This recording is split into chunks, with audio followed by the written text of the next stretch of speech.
Mr. Holmes, you came. Oh, how kind. Though now, of course, I realize it is because of my game, not the works on display. It needn't be one or the other.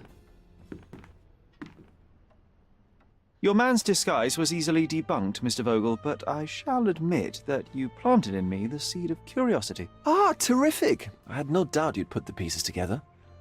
Let us call it an opening gambit before the real game begins. So, this little game of yours, what's it about? An enigma to solve. A locked area in the basement with no windows found brutally vandalized. I have no clue how it was possible.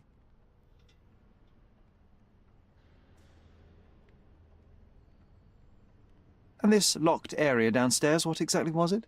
The under gallery. It's always shut, and I'm the only one with the key. Ah, so this is your private collection, not part of the gallery. Oh, no. It's an exclusive exhibition of eccentric pieces. Only a select cadre of artists, investors, and collectors are admitted. Not everyone deserves to have their eyes opened. What about this intrusion? What happened? Last night, I was about to leave the gallery when I heard a noise downstairs. I went to the basement, but I didn't see anything out of the ordinary. It was admittedly a rudimentary inspection. It is not uncommon to get rats down there, so seeing nothing of note, I left and locked up the building. When I returned this morning, alas, I discovered that part of the exhibition had been torched, and there was no sign of the intruder. The mystery being, of course, that all the doors to the gallery were locked exactly as I left them. And the door to the basement is the only entrance? Correct. Tell me you're not intrigued. Well, this matter is certainly within my wheelhouse. This intrusion troubles me. Please take a look around if you're willing. The under gallery is through the door at the end. I will see what I see.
You sure you don't like art, Sherry?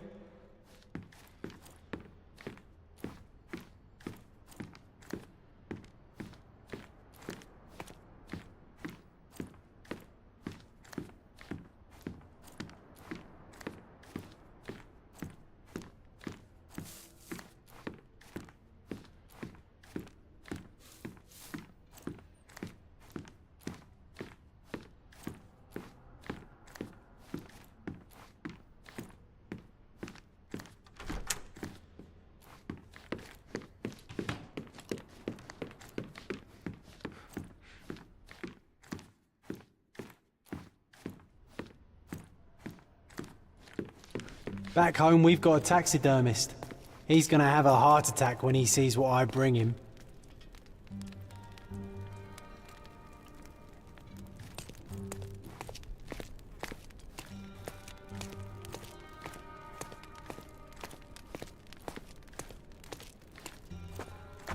Closed with a metal bolt.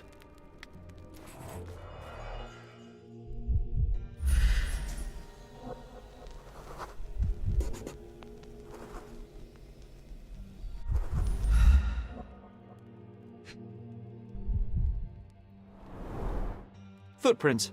Size 9.5.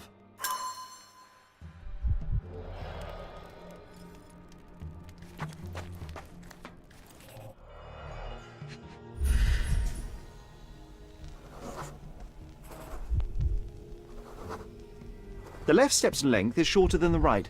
It indicates that the walker was lame.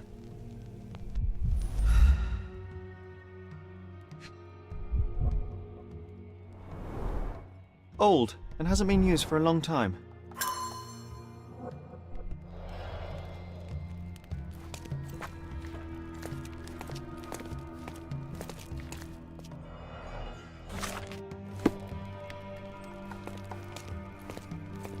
A true artist never shows an unfinished piece.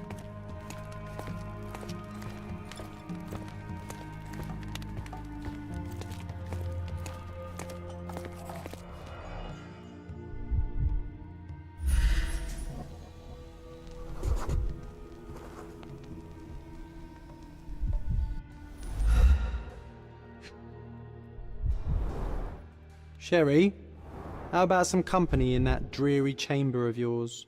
Leave my loneliness unbroken, John.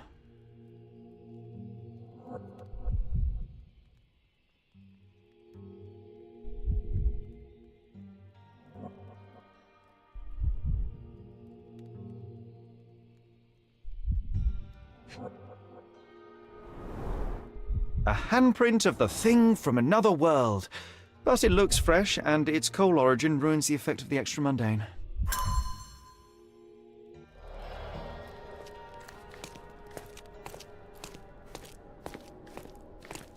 Sodden and mould-ridden. One presumes deliberately.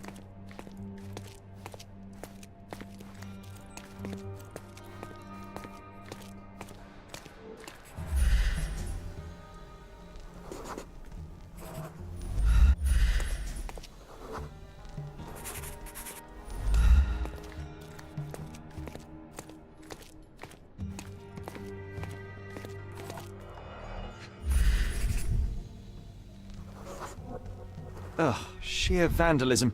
Only an ignorant person could do such a thing.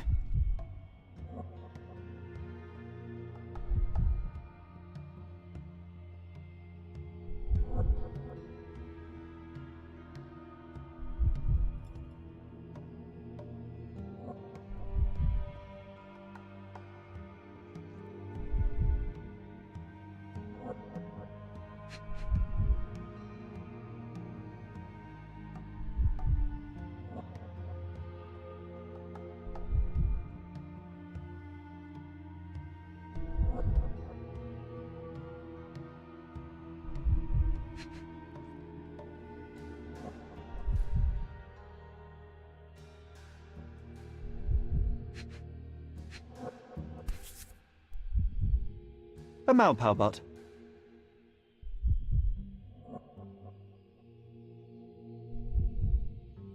Coal fingerprints. I think we're looking for a man with a coal moustache.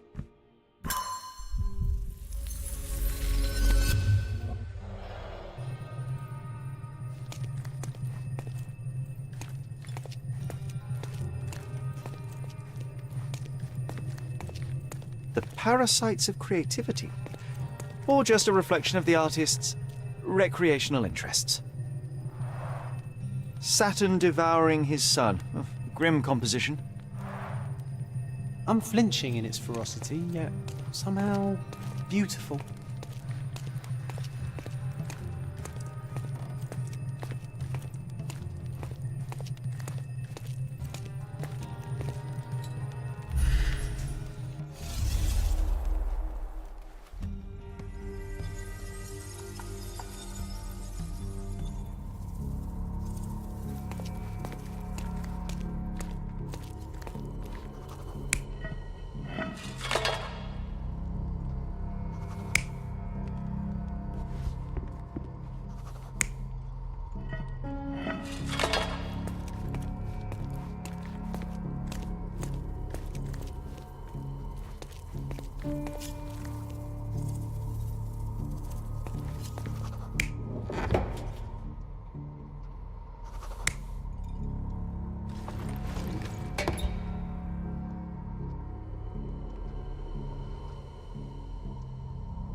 You're not even trying, Sherry. Concentrate.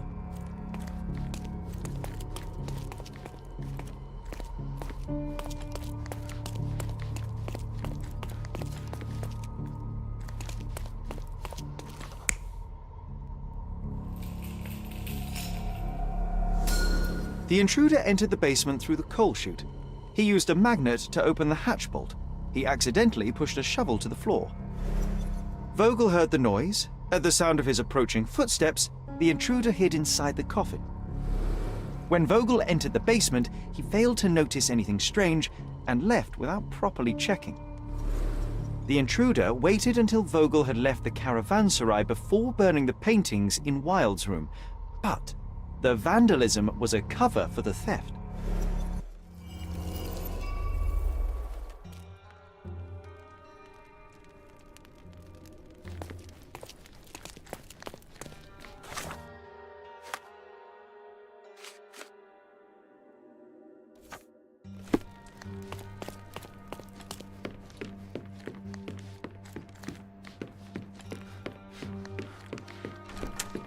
The pieces are not what I expected. What do you think my collection is about?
It's a reflection on mortality.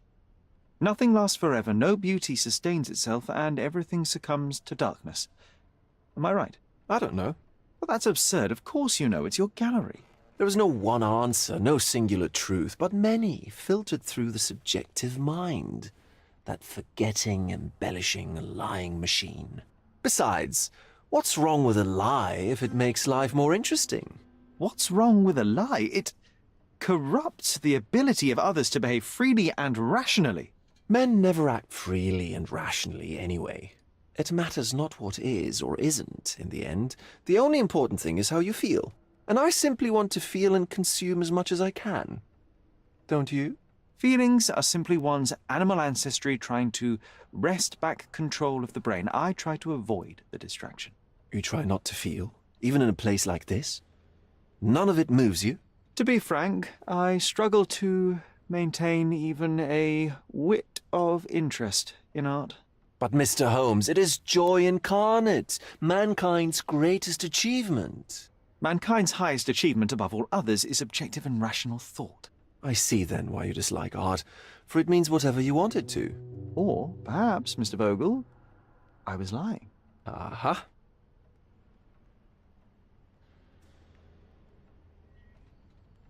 Mr. Vogel, my investigation has revealed that the intrusion was not merely vandalism, but theft. The limping visitor left your place with a canvas. That's very impressive.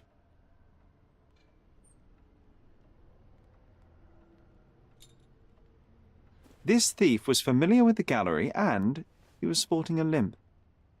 Do any of your clients or artists come to mind? My, your attention to detail is remarkable, Mr. Holmes. I should introduce you to Bosch's works. Alas, I'm afraid I cannot suggest a culprit.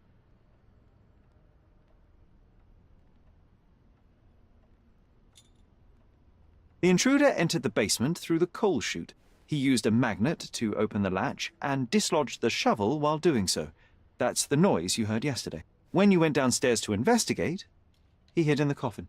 It seems I should have checked the space more thoroughly.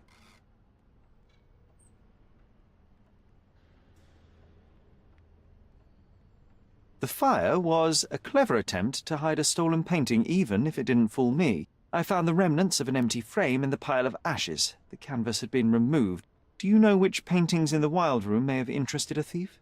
Were any particularly expensive? Those pieces belong to a well-known artist named Boniface Mercurio. They're controversial, but not of a notably high value. There's something more, is there not? I can see it in your eyes. Indeed. There is another intriguing angle. I recently received an anonymous offer for one of Mercurio's works. The sum was more than fair, and indeed could have saved Mercurio from his artistic poverty. But he declined it. Was it a performative whim? Some artists lionize pain and hardship as if their work would be worse after a meal and a hot bath. I cannot tell. But not only did he refuse the deal, he insisted on displaying the painting in the public space. I was hoping to change his mind, but artists are a special breed of stubborn.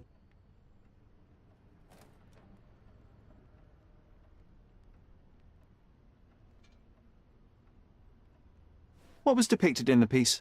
A bound woman, wrapped in robes, being penetrated by a red devil that stared at us, the viewer. The beast had numerous tails growing from his back, and a large crowd gathered around the pair, silently watching the orgiastic scene. Okay, well, given the nature of the other works on display, it's hard to see why that one stood out. What could possibly be its value? The evaluation of art is very subjective, Mr. Holmes. After all, art is everything. A poem, a bruise, the beads of sweat on your beloved skin. Even a masterfully solved crime. I'm not sure I see the connection. Regardless, the painting was one of a series called The Sabbath Night in Cordona. The works depict sex, violence, and other controversial acts that life, for better or worse, contains. Ah, I see. I'm not sure that you do, but that can wait for another time.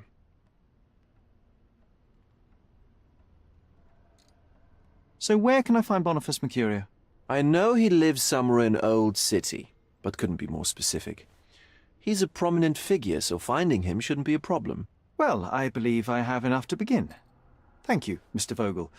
Your gallery certainly has unexpected depths. I'm delighted to have been able to please a friend. In return, I expect you to come back with good news. Or at least with a good story.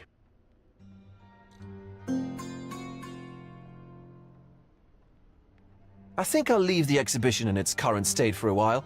I'll call it The Art of Vandalism.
Who's here?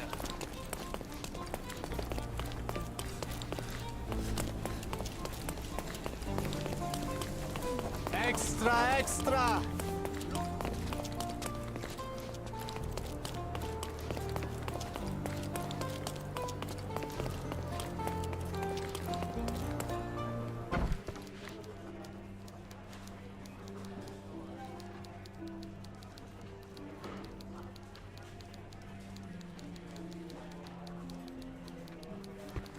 Mr. Holmes, I have something for you.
Hey.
Can I ask you a question?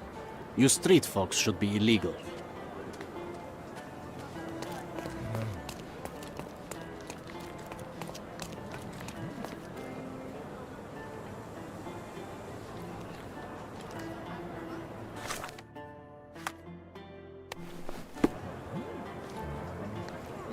Can I ask you a question?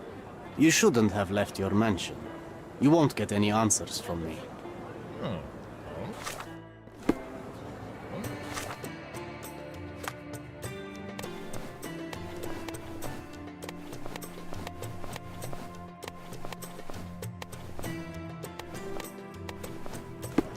Can I ask you a question? You and I are the economic foundation of this island. We should help each other. But I don't know what you are talking about. Help me, please. Don't annoy me with your stories. Oh, I am bored. Call me when you find the answer.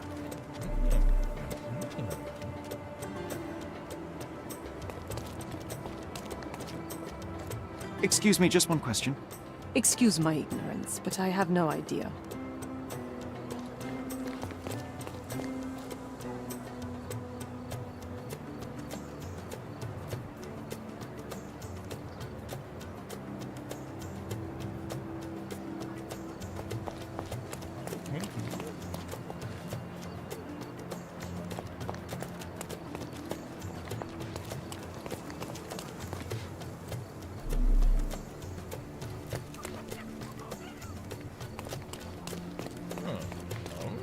May I ask you something? Don't annoy me with your stories. May I ask for your assistance? Why don't you go talk to your co-workers? This isn't working. You might need a different tack. Excuse me, young man. Where do you think you're going? Greetings, ma'am. I'm looking for the... I don't care who you're looking for. You shall not pass. No visitors allowed. I wish to buy a painting from Mr. Boniface Mercurio. Is he at home? Dearie, tell me, because old age has made me blind. Did someone write Information Bureau on my forehead? Because I'm not here to answer your questions. Entry is for residents only. If you aren't a resident, please leave, or I shall report you to the police.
Nice of... Let's pick something that suits you.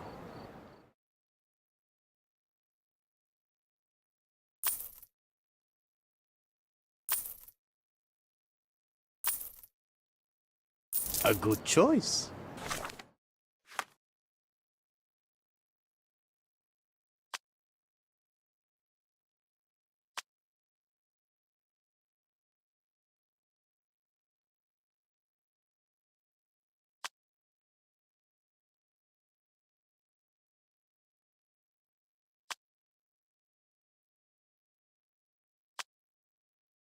A good choice in...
Selam.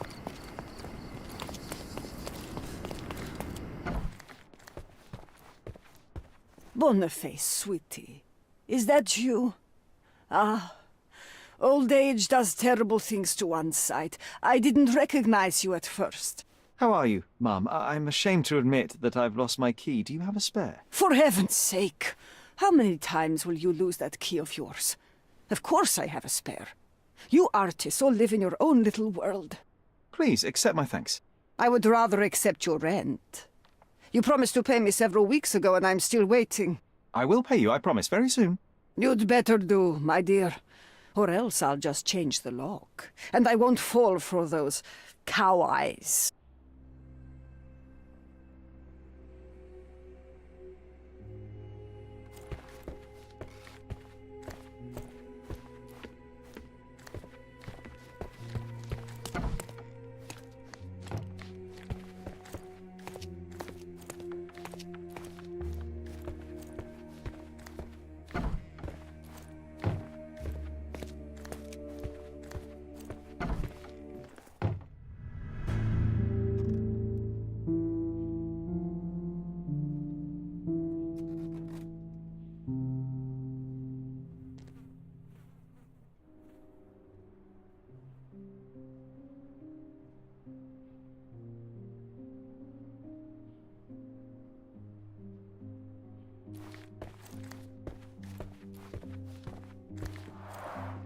The chest has been searched.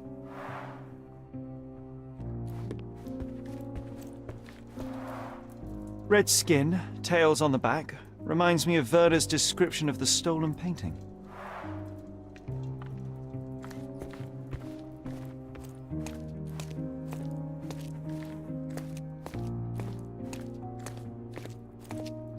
The photograph was not pulled out in time. Such a waste of material.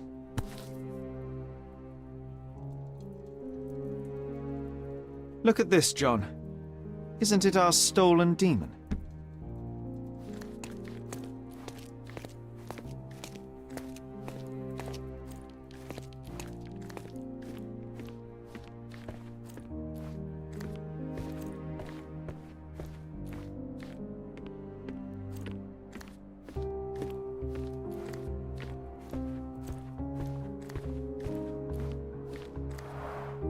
Aunt May whiskey, brandy bucks.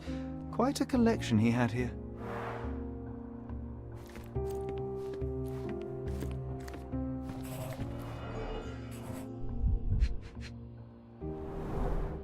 It appears the wine was truly awful.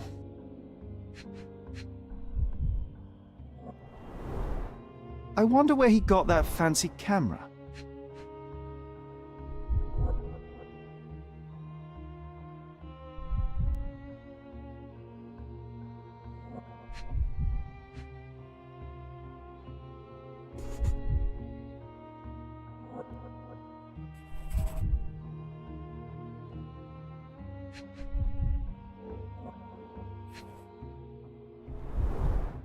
Despite the overall tendency towards mess, you cannot sit with the drawer pulled out like this. Someone left it after searching.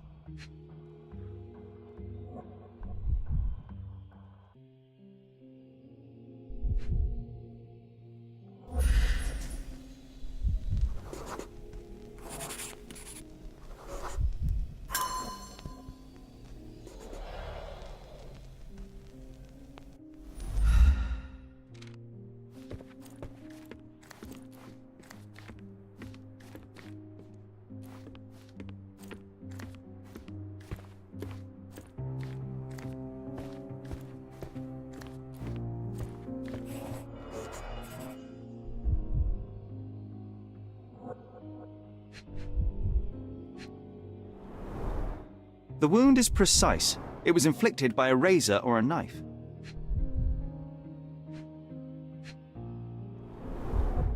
Soaked in blood. It seems as if the puddle of blood was here before the rags.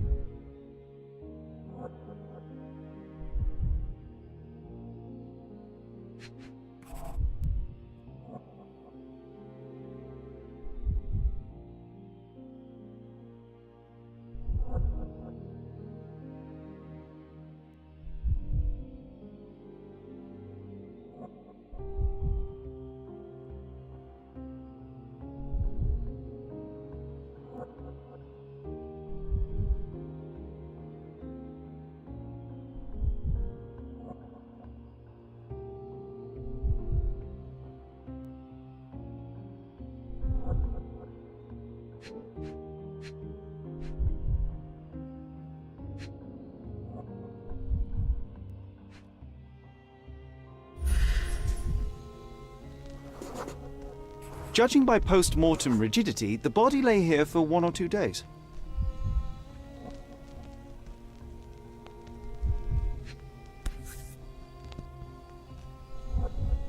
Could be the murder weapon. A normal kitchen knife.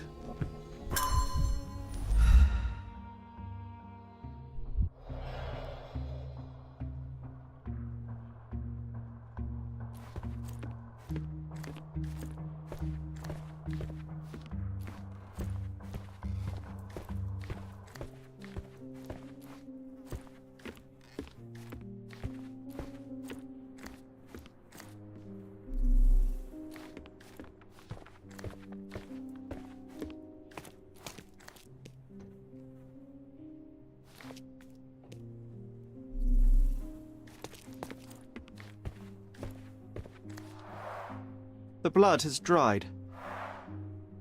I've heard of this style of painting. It is called Expressionism.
You're not even trying, Sherry. Concentrate.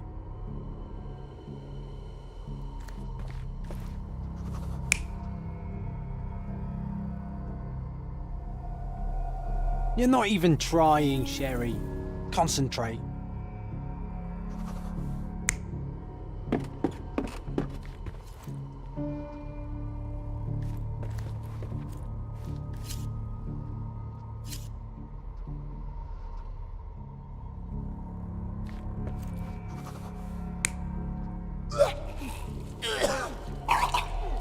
You're not even trying, Sherry. Concentrate.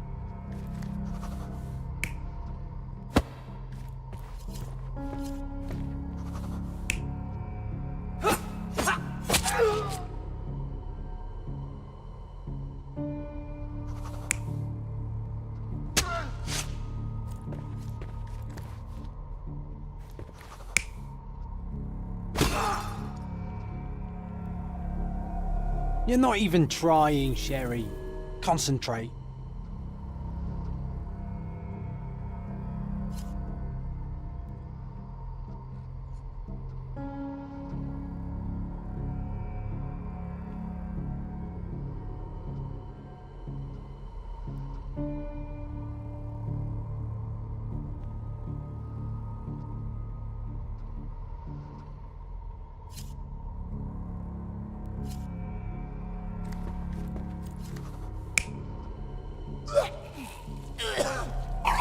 You're not even trying, Sherry. Concentrate.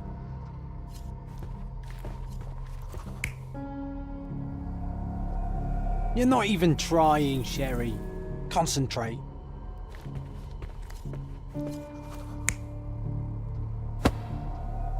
You're not even trying, Sherry. Concentrate.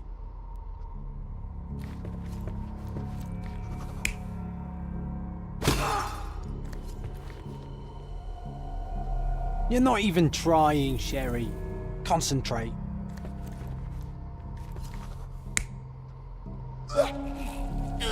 You're not even trying, Sherry. Concentrate.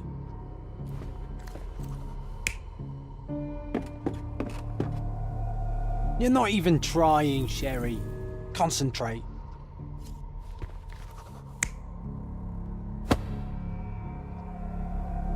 You're not even trying, Sherry. Concentrate.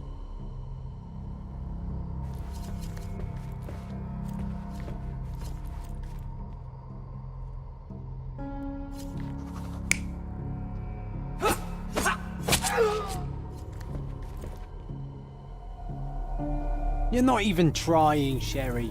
Concentrate.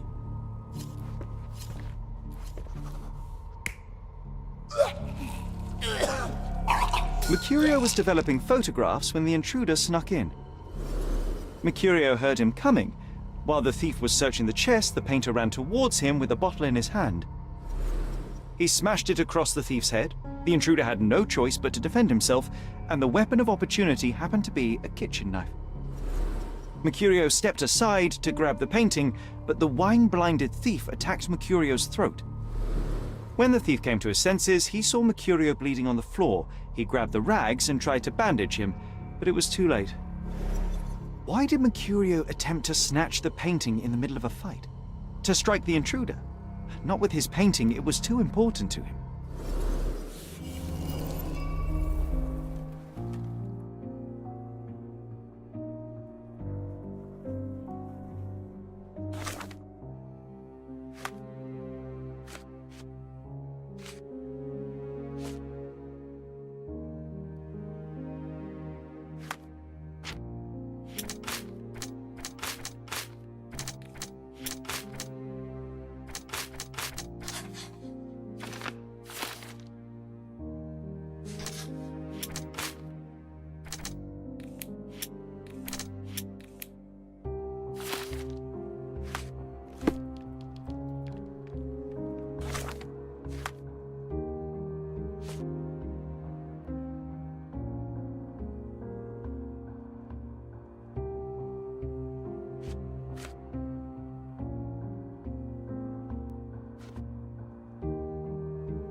It's time for some chemical magic, John.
That doesn't look like the painting we need, Sherry. As expected, but that doesn't mean it won't tell us anything. Let's put it on the easel where it belongs. Red skin, tails on the back, reminds me of Werder's description of the stolen painting.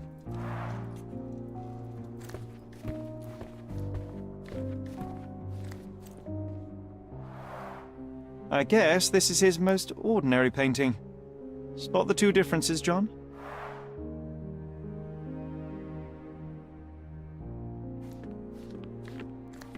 If the intruder didn't take it, the skull should be somewhere here.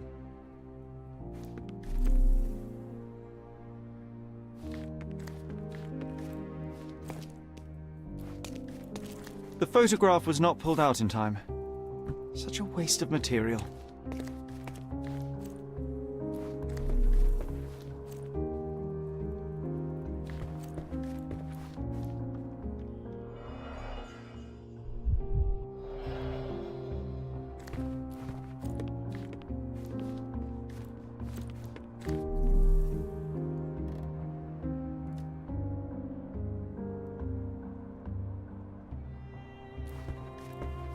Nothing behind it.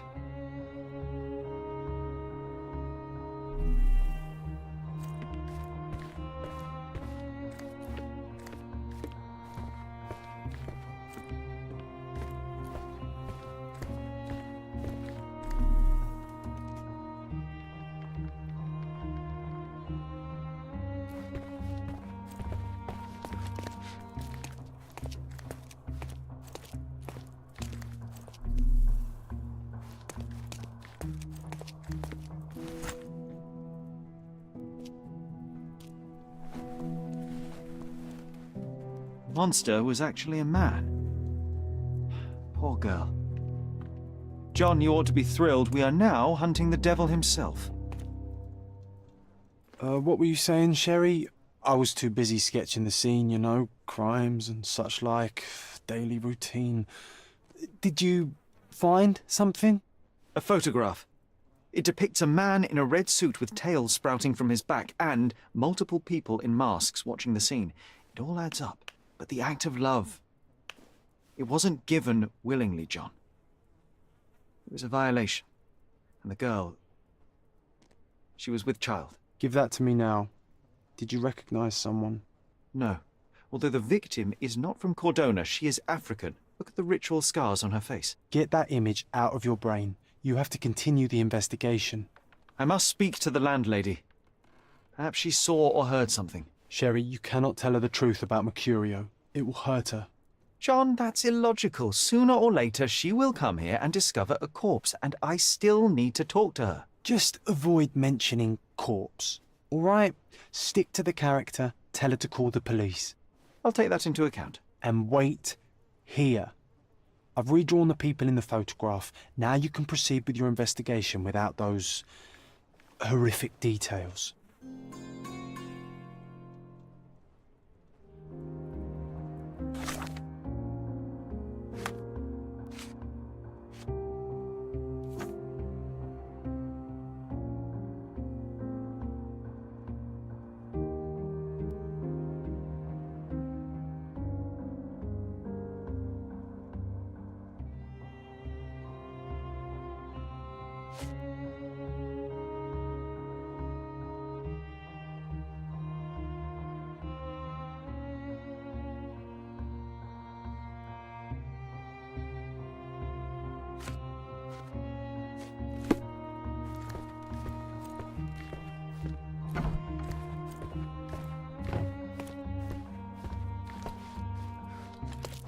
What's wrong, dear?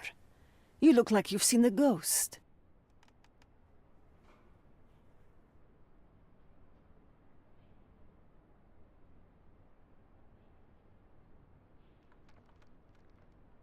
Mr. Mercurio is dead. Oh, is this some kind of joke, Boniface? What do you mean you're dead? I mean that Boniface won't ever pay his rent again. Oh, my dear. If you need to delay your payment for another week, that is all right. There is no need for these games. But this is the last time you hear me. It's not about payment, Mum. If you open Mercurio's flat, you can see the dead body for yourself. Dearie, you will not trick me into entering your flat again, do you hear? I am not Mercurio. I am investigating the theft of one of his paintings, and I chose to deceive you by disguising myself as Mercurio to get inside his flat. Very well, I'll play along. You're not Mercurio. Mercurio has died, metaphorically, or not. What else do you want? Mom, you're very difficult. All right, let's return to the point. Can you tell me if anyone else has recently entered the flat? Oh, you're talking about that limping man. I'm sorry I let him in. I was scared. And I thought maybe he would motivate you to find money so that you would pay your rent. No offense, dear. Can you describe him? Oh, so you weren't at home. I was so certain you didn't leave your flat that day. He was of average height, had a limp and a tattoo on his neck, and he was smoking Malpal cigarettes. My husband used to smoke those. They have a horrible smell I can recognize from a mile away.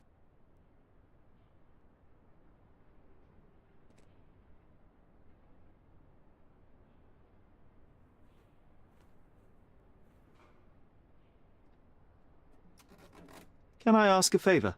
Of course, dearie. Please call the police and ask them to enter the flat. And don't look inside until they come up. What? What trouble have you stepped in this time? It really doesn't matter. Thank you, Mum.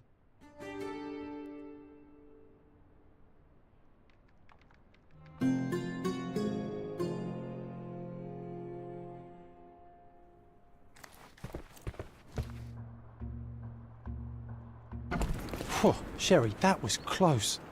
But you did everything correctly. Now, take off your outfit. I can't let you walk around in a dead man's clothes.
Can I ask you a question? You know nothing of life. Deal with it by yourself.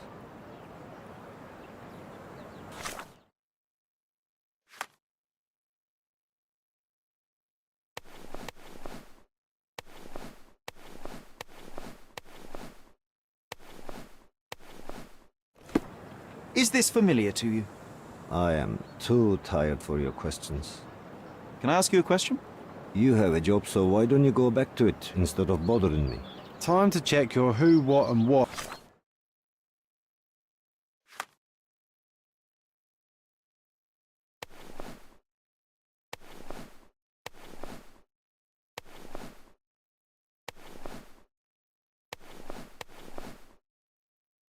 Sherry. Excuse Who me, are you just one asking question. About You what know and dressed nothing as of what? life. Deal with it by yourself.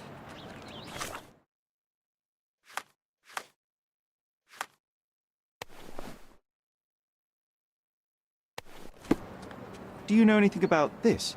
No one listens to us, so why should I listen to you, oof bird? Help me, Everyone's please. looking at us, I'd Sherry. rather bite a snake. You sure you know what you're doing? Are you able to help me? I'd rather bite a snake than talk to you. Oh, I am bored. Call me when you find the answer. Excuse me, just one question. No one listens to us, so why should I listen to you, oof bird? May I ask you something? So you think if we have money, we should buy out your whims? No, sir. This isn't working.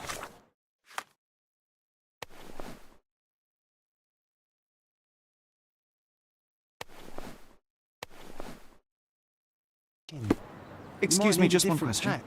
I can't tell you because I don't know. Do you know anything about this? Don't distract me from my duties. You obviously haven't thought this all through. Or are you just annoying these people on purpose? Can you satisfy my curiosity? No, brother, I've never heard of this. Can you satisfy my curiosity? I'd rather not talk to a person like you. Nothing personal. You obviously haven't thought this all through. Or are you just annoying these people on purpose? Is this familiar to you? I like you, friend, but I can't help you.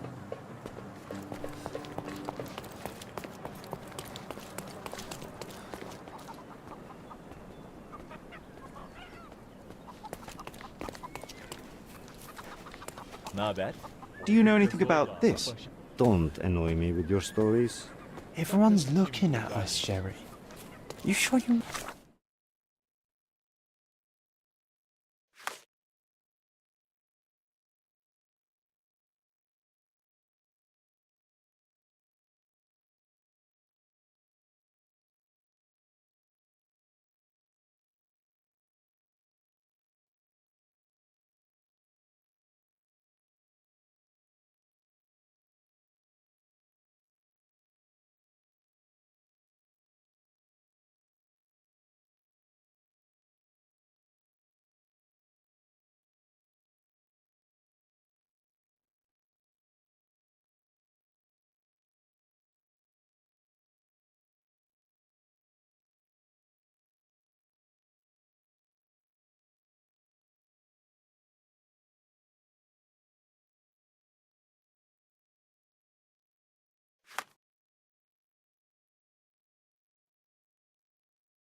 know what you're doing.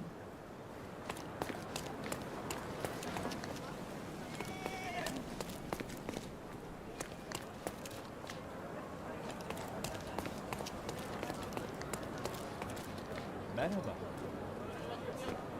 جاري الجديد فضيلة.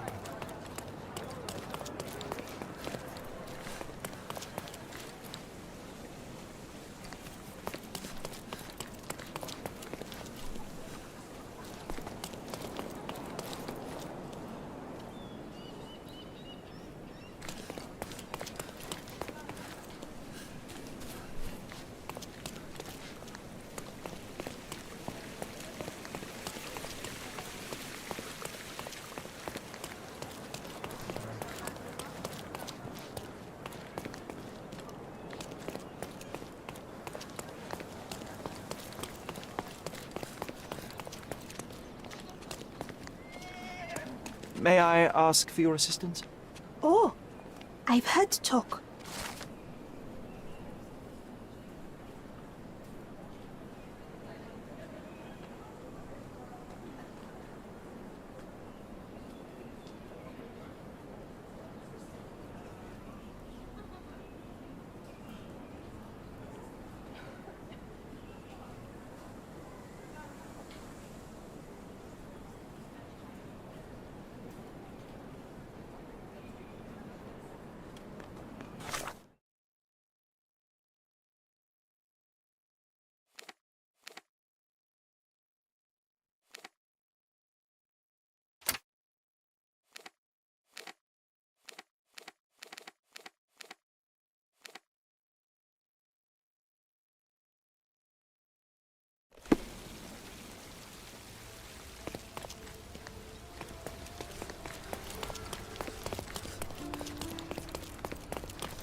Hello, Gabrielle.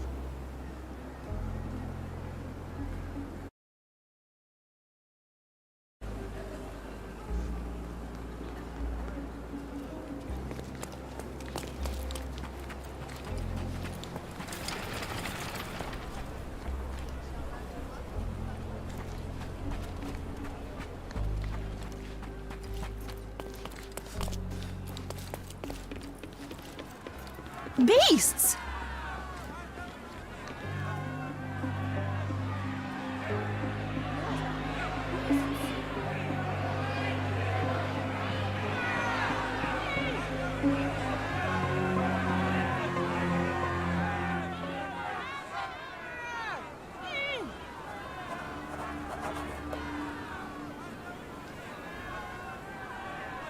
Murder!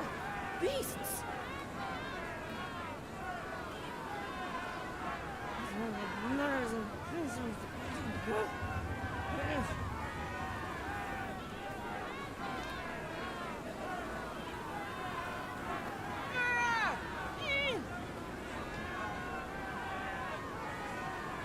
Murder! Beasts! Murderers! They're completely livid.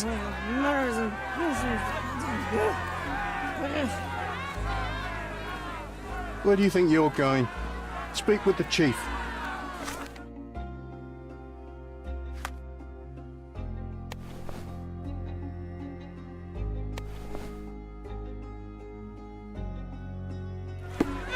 Sir, this place is off limits to the public. Please state your business or leave, or I shall request that the police escort you out. My name is Sherlock Holmes. I'm a private investigator. I'm looking for a witness for a case. A private investigator? Really? Even so, you're not authorised. I can't let you in. And you are? I'm Ronald Harlow, here to handle the refugee situation on behalf of City Hall. I'm the acting supervisor here, so I have full authority here to ask you to leave, or I shall order the police to detain you for trying to pass the blockade. Please, step back.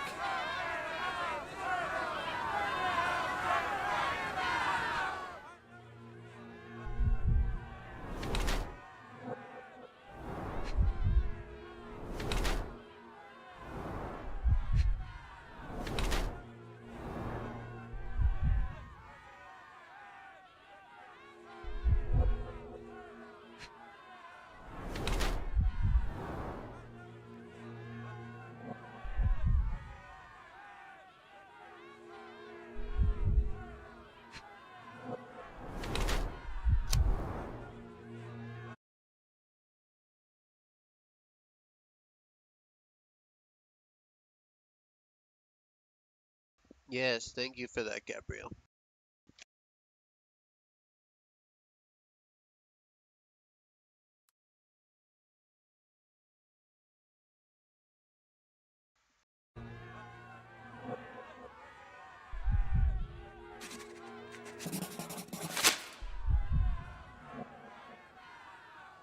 What about the murder that this crowd keeps shouting about? It's mere assumption. I assure you that the situation is under the police's control. I know you want to deal with this in the right way. You are obviously a professional and a responsible person, but you clearly have never handled a situation like this before. I am handling it, Mr. Holmes. Don't question my capability here. And tell me how you do it. You can't even calm this gathered crowd, and as for the police, they're not quite managing it either, are they? You consider yourself a problem solver, but until today, you've been solving problems sitting at your desk in a dark corner of a city hall room. Here, you need a more practical approach. What are you driving at, Mr. Holmes? I can help you to handle the situation if you're truly interested in solving things quickly and quietly. And how exactly would you manage that? Simply tell the police that I'm with City Hall and I'm permitted to investigate the scene.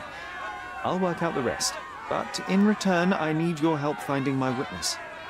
She's a young refugee. She's with child or was with child recently. Look, there is indeed a dead body inside the camp. So even if the girl you are looking for is there, all the refugees are now being detained and interrogated by the police. They won't allow you to speak with her, and I can't do anything about that until the situation settles down. So it's in our mutual interest to settle it. Oh. I suppose that things are bad enough that I ought not shy away from help. All right, Mr. Holmes. I'll tell the police to allow you to come inside. Just tell me when you're ready.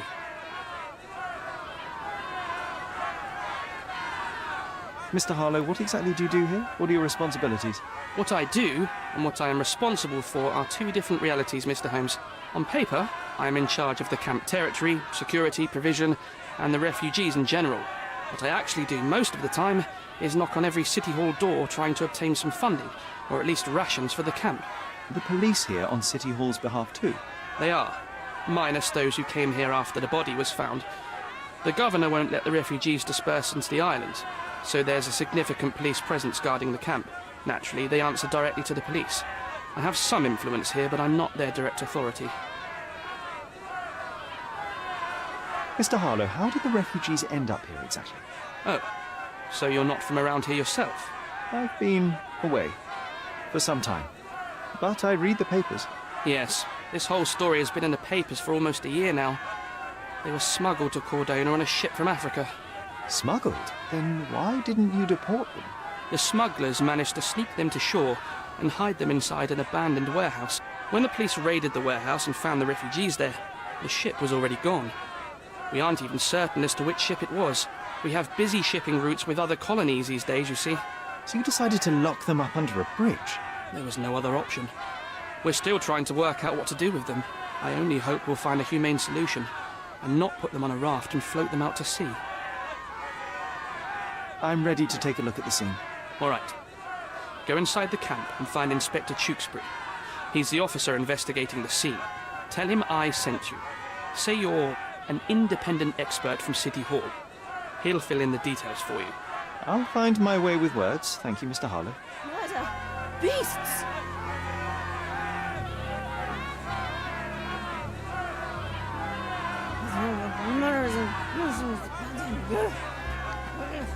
So they keep these refugees under a bridge like proverbial trolls. No wonder the people outside are so disturbed.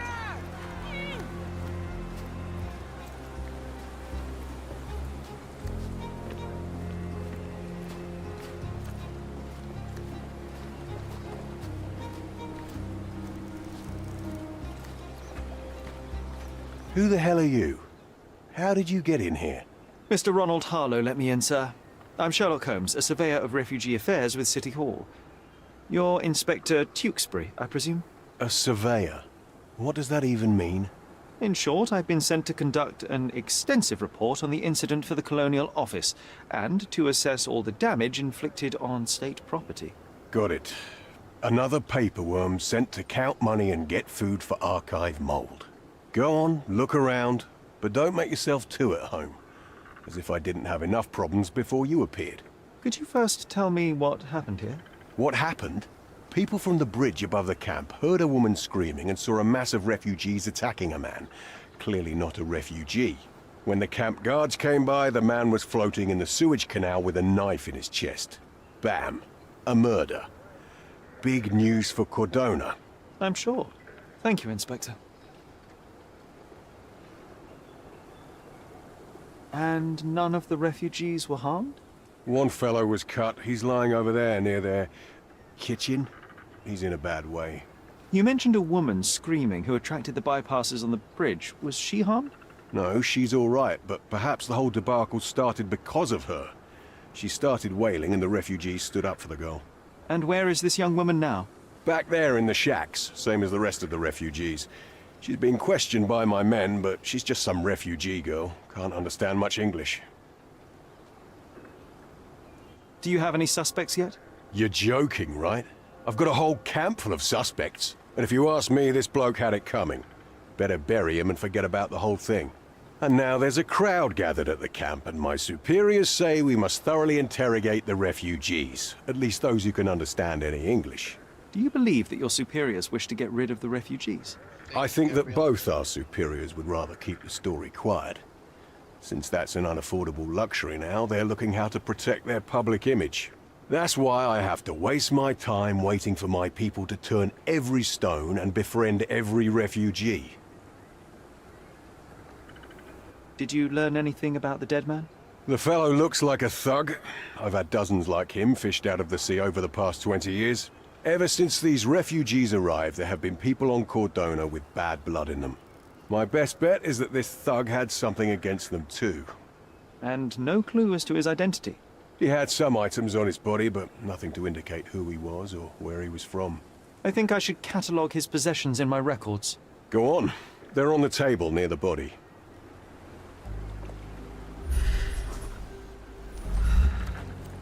Here we go again. Number of hours on Cordona before stumbling upon another dead body? 0.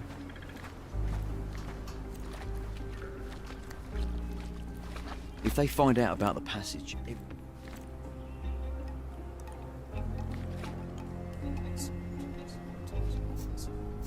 If they...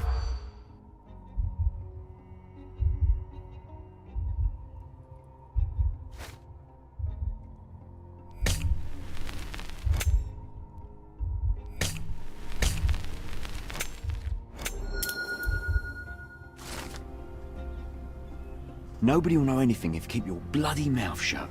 The coppers smell fishy here, Sherry. Perhaps we should...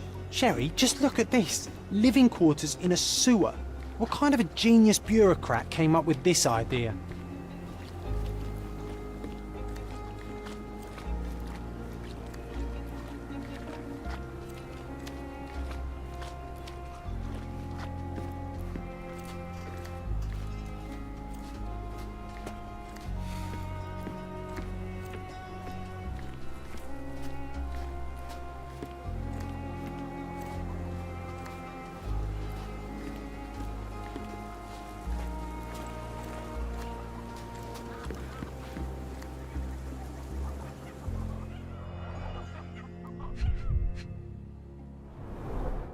The cut is deep, potentially serious if not treated immediately.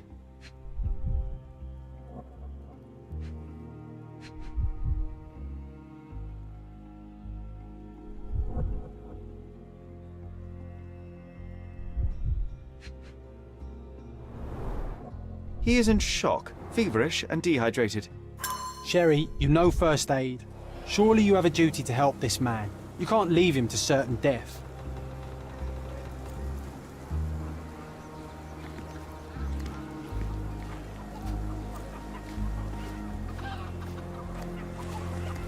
The refugees have been detained and will not leave until all the circumstances are clarified.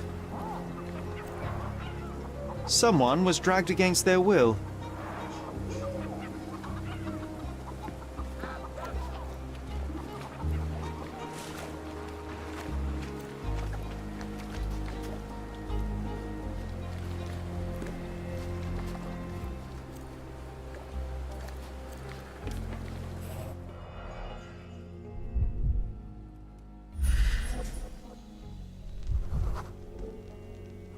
Police boots. Always have a man's footprint. A heavy boot with a worn-out sole.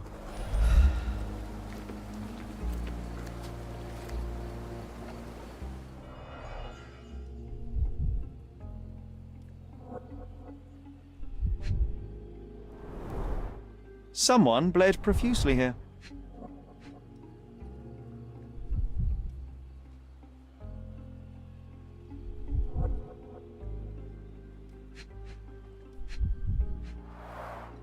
A fresh crack, as if the crate was hit recently.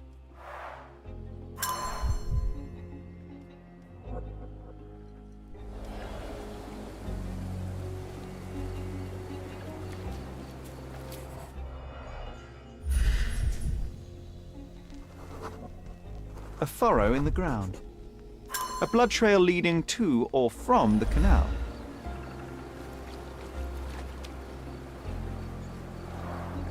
Clearly a left handprint here.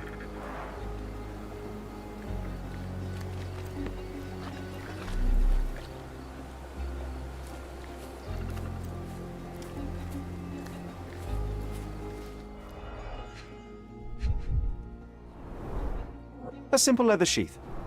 Perfect for a dirk. Malpal, soaked with salt water. £1,000. A fair sum, especially considering British currency isn't very common in Cordona.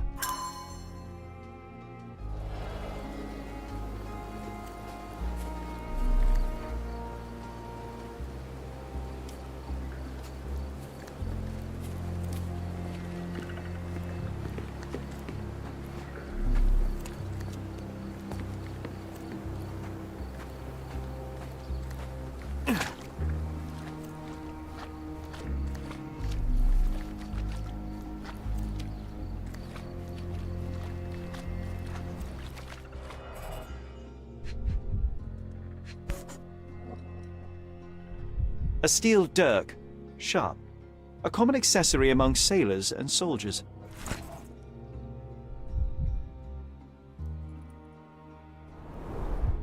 I'd say the blade penetrated upward, however the wound is too messy to be certain. An interesting tattoo. Does it mean something?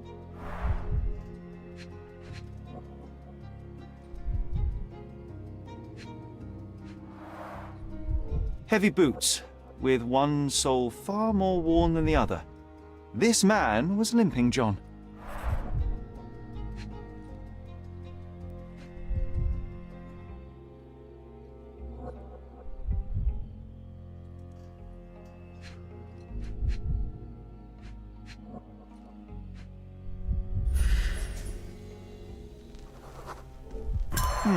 Coal dust under the nails. I don't see much coal around here. A violent death. This man, limping. Coal dust. I think we're onto something here, John.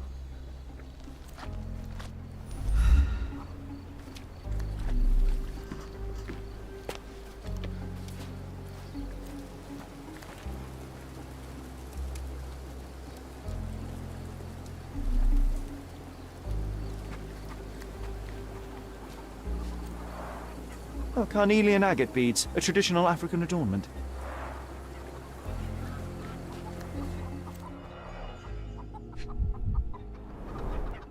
The blood sprayed off the blade after the strike. No hint of blood or impact.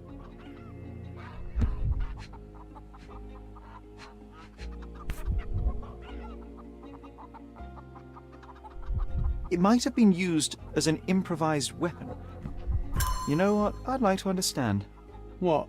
How did our dead man end up inside the camp in the first place?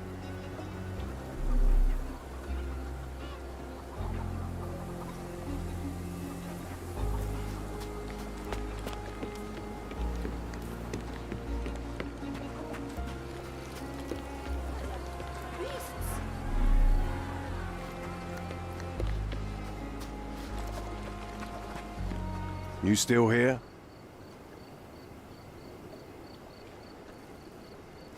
I've already told you all I've learned. I've already told you all I've learned. Go and bother someone else with this, son. I've already told you all I've learned. Your problem, not mine. I've already told you all I've learned. I've already told you all I've learned. Don't bother someone else with this, son. I've already told you all I've learned. Your problem, not mine. I've already told you all I've learned. I've already told you all I've learned. Your problem, not mine. I've already told you all I've learned.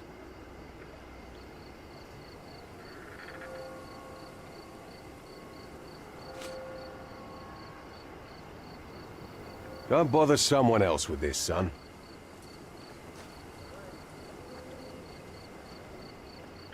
Your problem, not mine.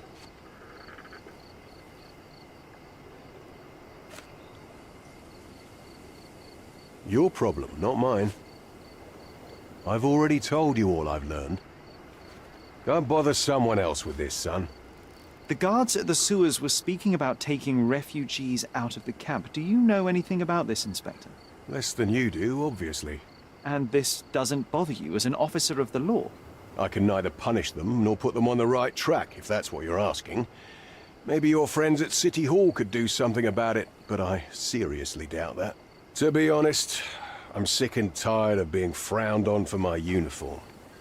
If those fine gentlemen you've eavesdropped on are in some shady business, that's on their heads.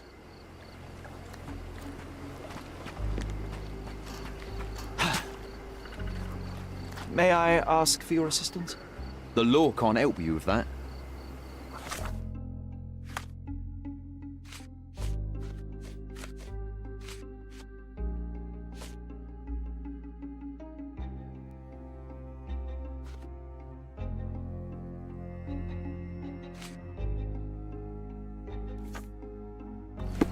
Excuse me, just one question. I uphold the law, so I'm not answering your questions. Can I ask you a question? The law can't help you with that. Oh, I am bored. Call me when you find the answer.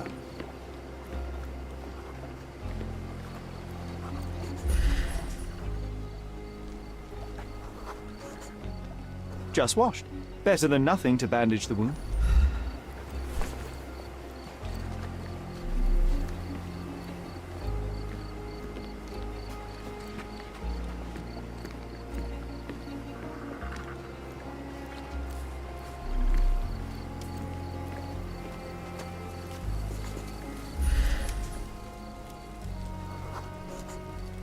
I'll use it to create a solution.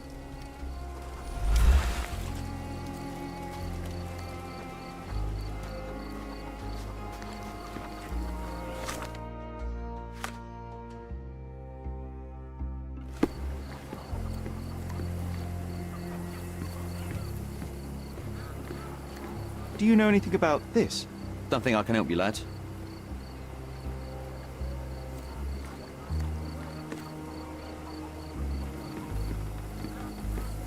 I think we can find all we need here in the camp. Let's have a good look around.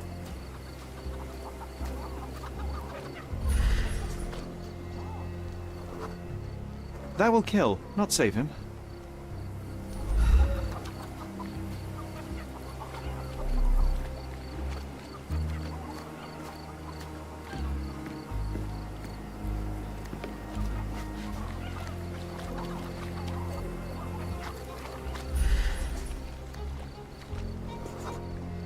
It won't do any good.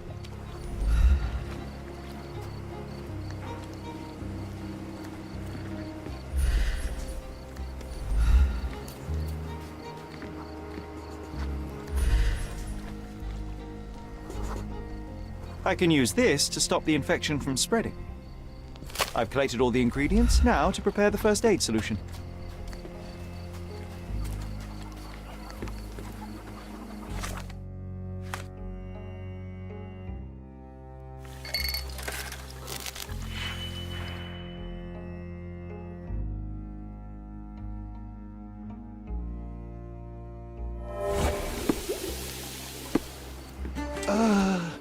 Thank you. This should make you feel better, my friend. Now remain lying down and drink as much water as you can. Well done, Sherry. At least he won't die from the infection.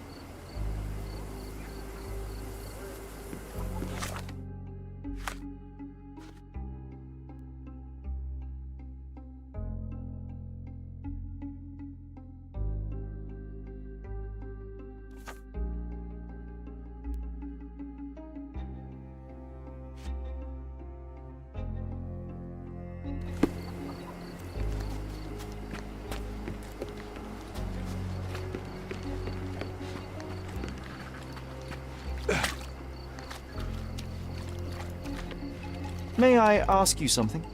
I uphold the law, so I'm not answering your questions. Help me, please. The law can't help you with that. This isn't working. You might need a different tack. Could you help me? Don't think I can help you, lad. May I ask you something? I uphold the law, so I'm not answering your questions. This isn't working. You might need a different tack.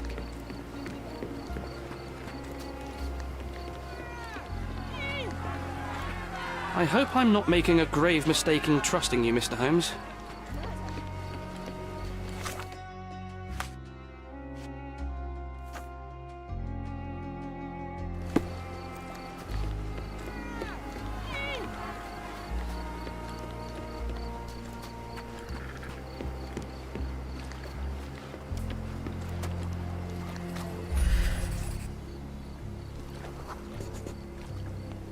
It's unlikely anyone could get in or out of the camp by water without alerting the police guards.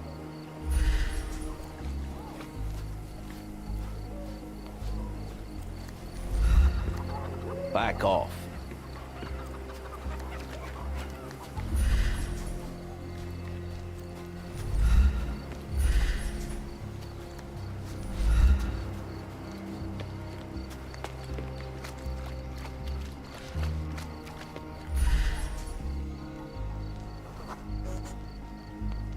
Sealed shut. I doubt our man could get through these grates.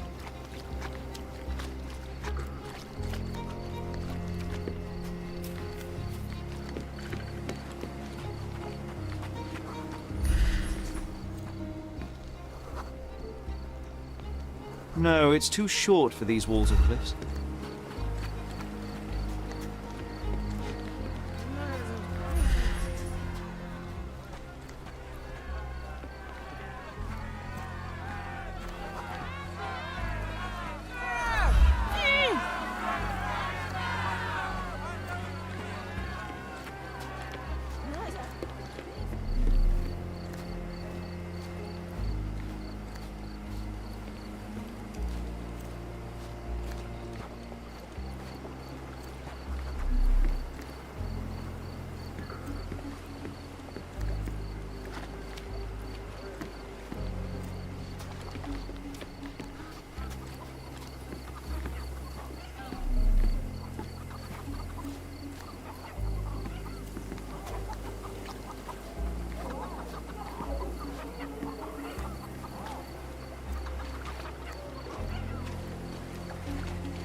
Murder!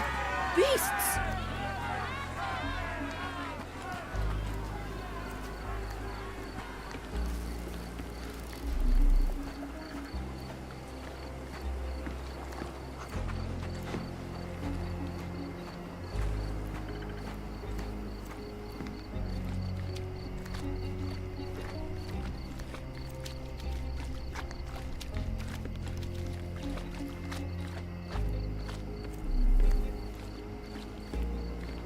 Is this familiar to you? Don't think I can help you, lad.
Is this familiar to you? I uphold the law, so I'm not answering your questions.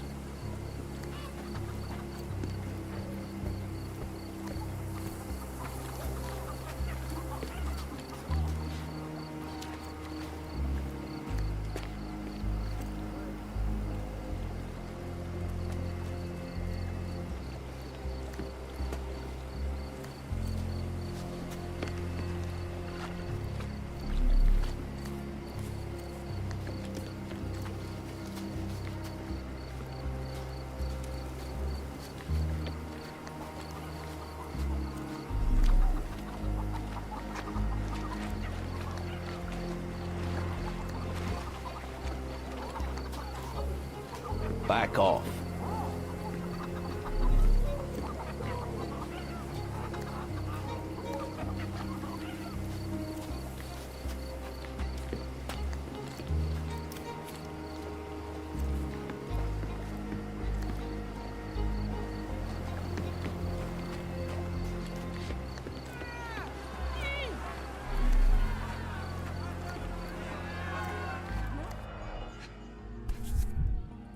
A single Malpal butt. Roadman's Cigarettes. A brand highly regarded by law enforcement officers. So there wasn't any sophisticated infiltration plan. The good old police just let the man into the camp. Now we have everything we need to get the full picture of what happened at the camp.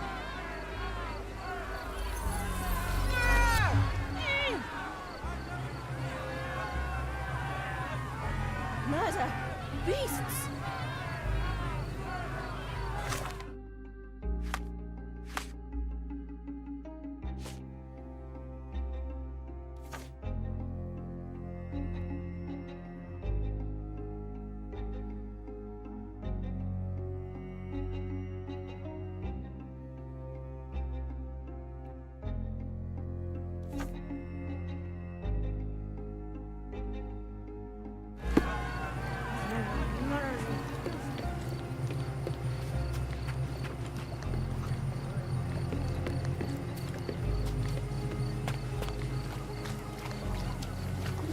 Back off. Back off. Can you satisfy my curiosity? The law can't help you with that.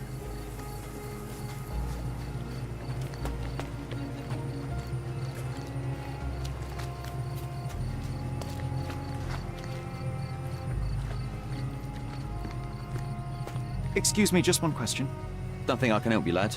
Time to check your who, what, and what, Sherry. Could you help me? Who are you asking The law can't about help you with what that. and dressed as what?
I'm busy. Don't you have papers to fill? City Hall lubberheads.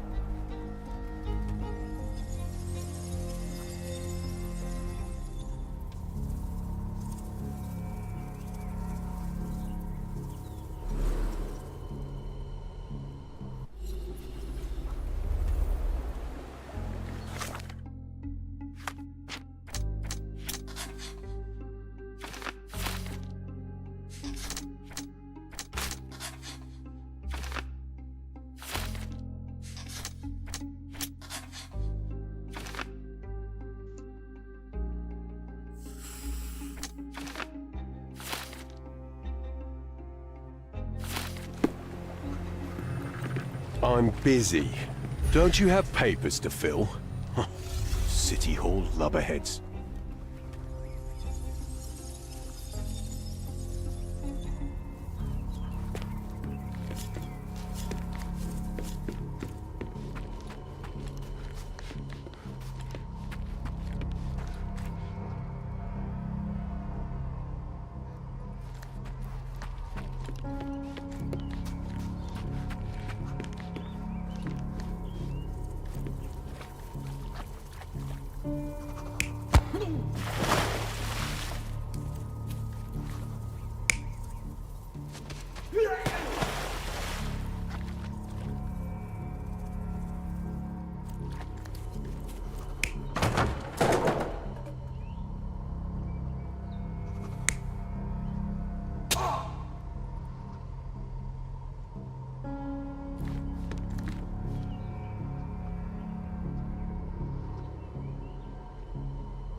So, we have a thug who came to take a refugee woman with him. She resisted, but he dragged her by force.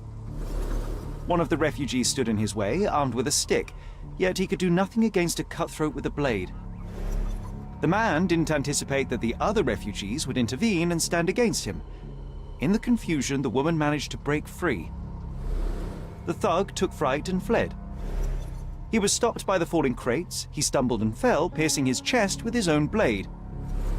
However, the wound didn't cause instant death. He managed to stand, but still bleeding, he lost his balance on the bridge and fell. Before all of this, the man had freely entered the camp through the main entrance. The police admitted him after they had a short smoke together. You live by the sword, you die by the sword. In our man's case, it's the same sword.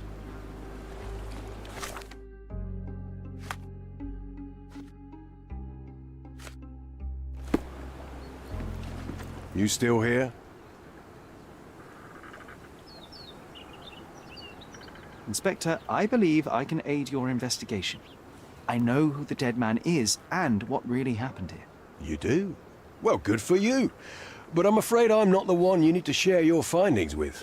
Speak to Mr. Harlow here. He's the one responsible for settling things in the camp. You don't even care to listen? Oh, I do care. And maybe even more than I need to. But I'm only here today to lock the place up, question witnesses, and file the facts. It's sad, but coming up with conclusions is not among my tasks here. You fellows at City Hall do that. Anyway, speak to the supervisor. I'll just stand by and listen to what you have to say. I'm busy. Don't you have papers to fill? City Hall lubberheads. Back off.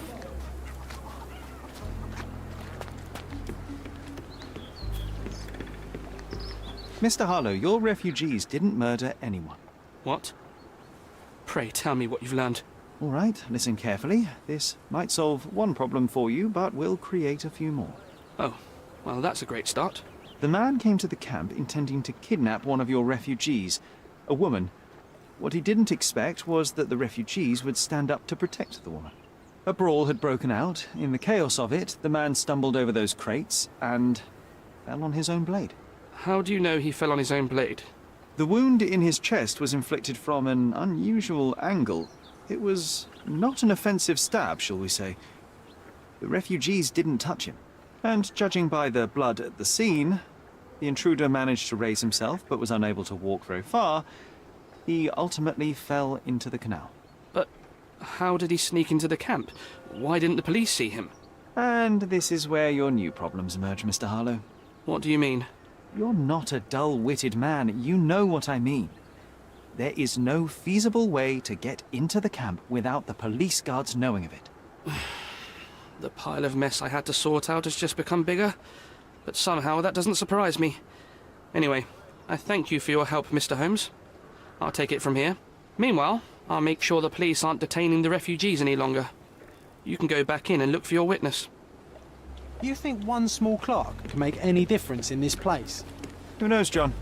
Just one ill-fitting cog could make the whole machine crumble. You're the one who tended to our man's wounds. I thank you greatly. The police didn't allow us to help him. The police will leave you alone now. I've proven to them that the man who came into the camp died due to his own foolishness. Thank you for standing up for us. But nobody would help us without a reason. You're here because you want something. Yes, I do. I need to speak with the girl drawn here. The dead man came for her too.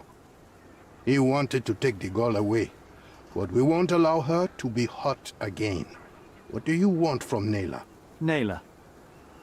She was hurt some time ago. I'm here to find the people who did this and bring them to justice. And to find them, I need Naylor's help. Will you let me speak to her? Justice. There's no justice on this land. But you helped us, so maybe your words are not empty. You can speak to Naylor, if she wants it. But I will be watching you. Hello, Naylor?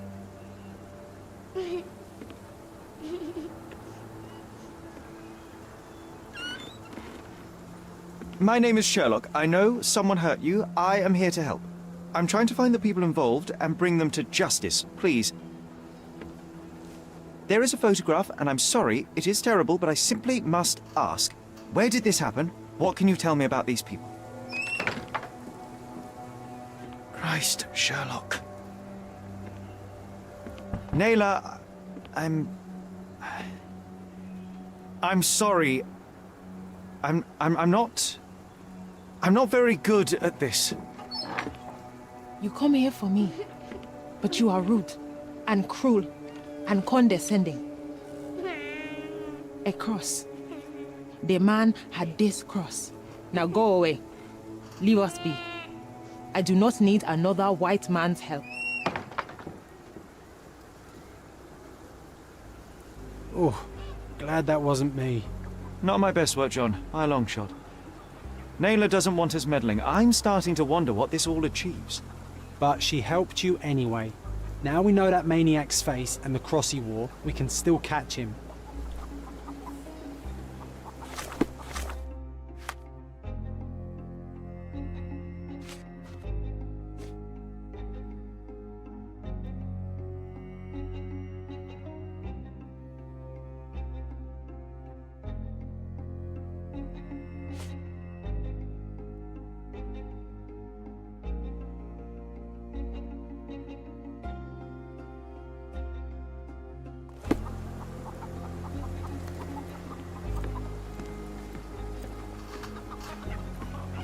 At least some of your kind have a heart.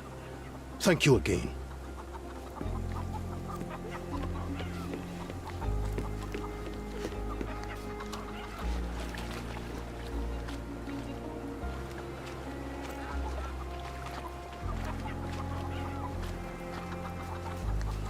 Are you able to help me? They often take us from the camps to work. Most don't mind, though. It's the only way we get a glimpse of freedom. So there's a smuggling ring in the camp. This wasn't the first time that someone freely entered the camp to take a refugee out. At least it was certainly his last time. My gut tells me that we'll learn more about this ring when we find out where the thug came from.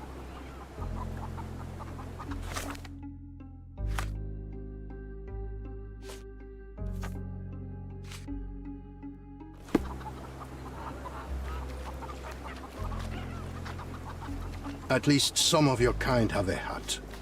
Thank you again. Is this familiar to you? Sorry, we don't see much here.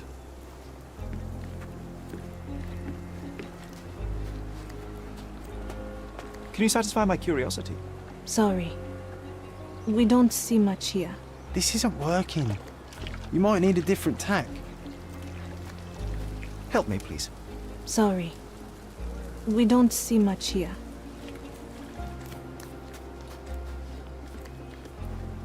Do you know anything about this? Sorry, we don't see much here. You obviously haven't thought this all through. Or are you just annoying these people on purpose?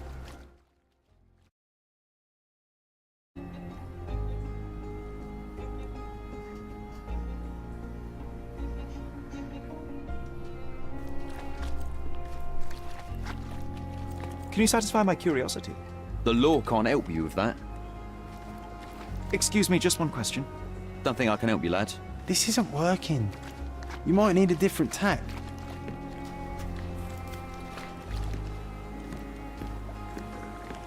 You still here?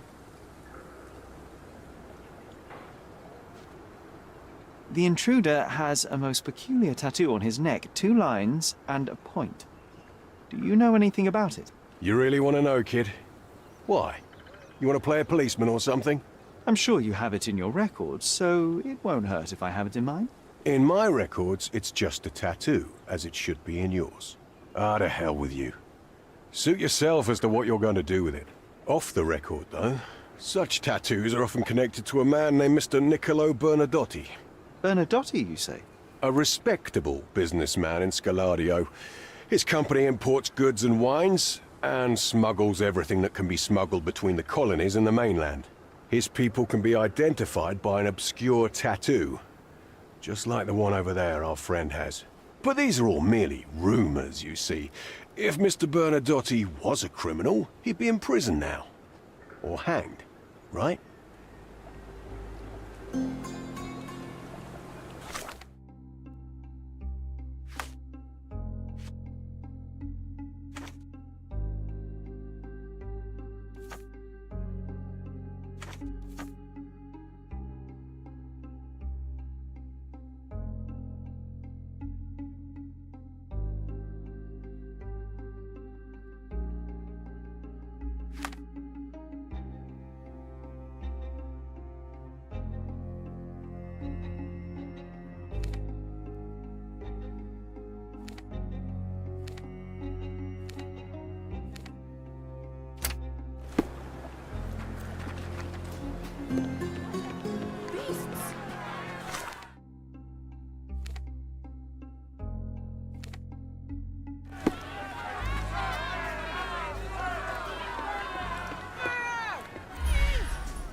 Treasure maps from the governor. Find 8 and come back for more.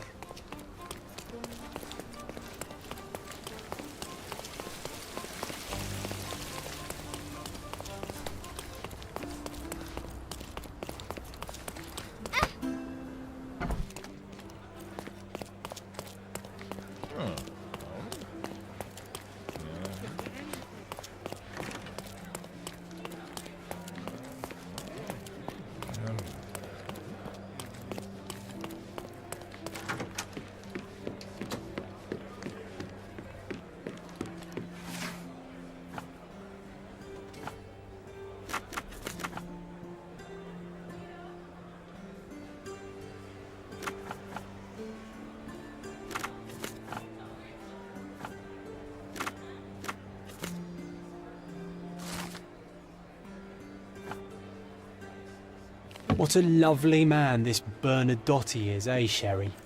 Can't wait until we get to meet him.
It seems they're not expecting guests. I won't wait for an invitation, John.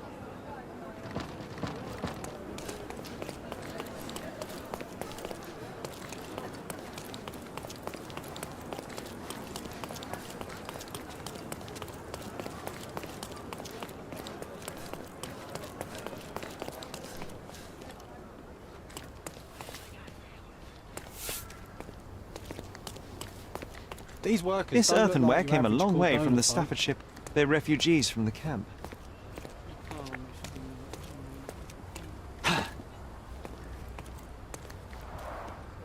Porcelain friend for every child.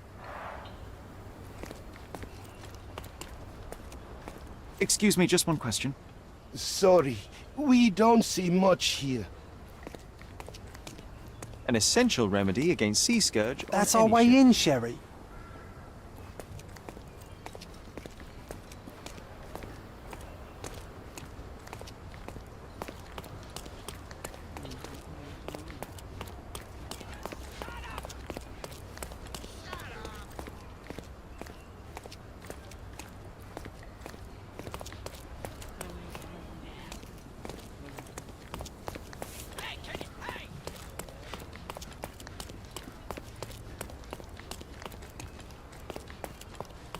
Hey, yo. This is private property. You lost something.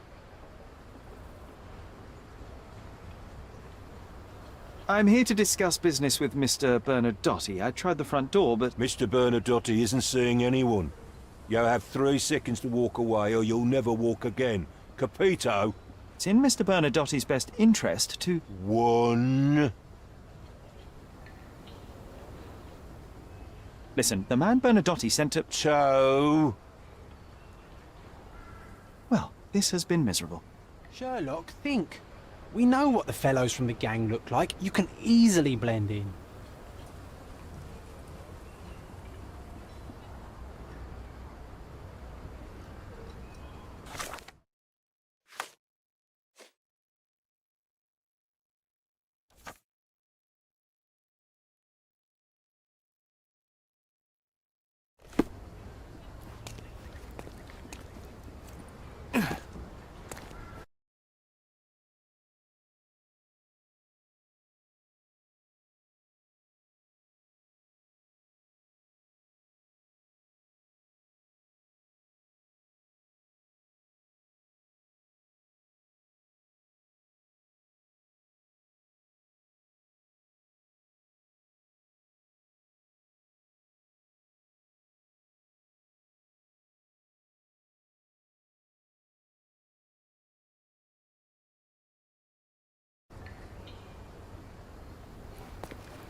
Extra, extra!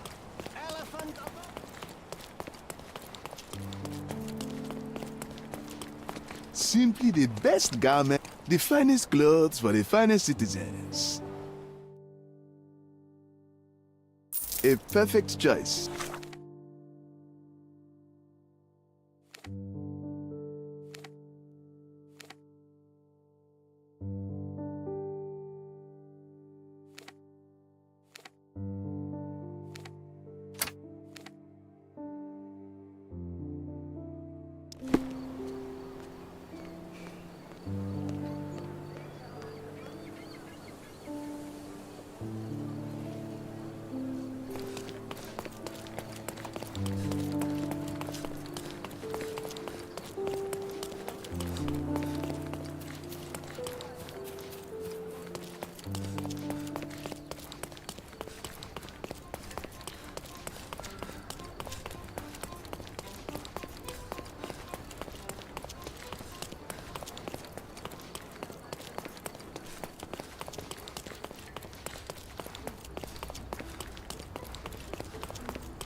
Hey, stop.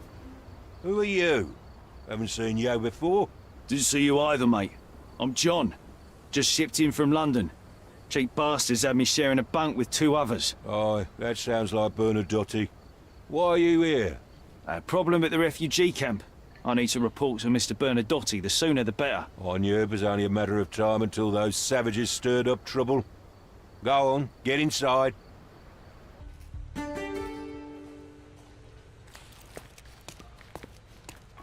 You did it, Sherry.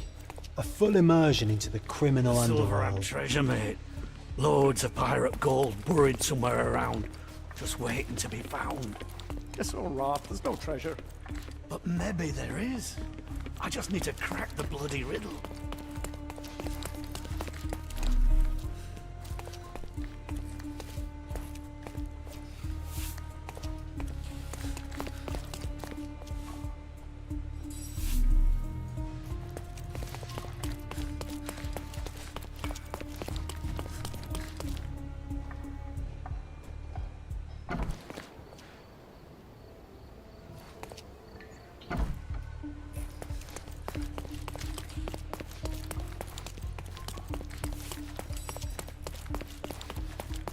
Sherry, look! This seems familiar.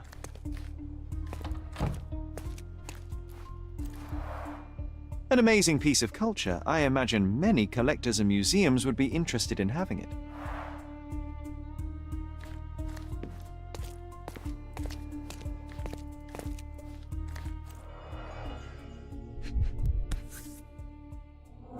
A Dogon statue from West Africa. A century old at least. Masks, traditional for the Ch1 people of Central Africa.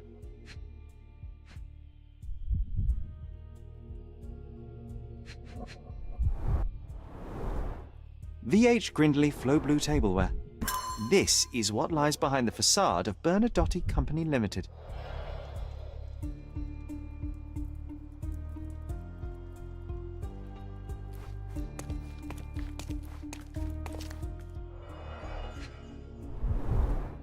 Let's see what's hidden there.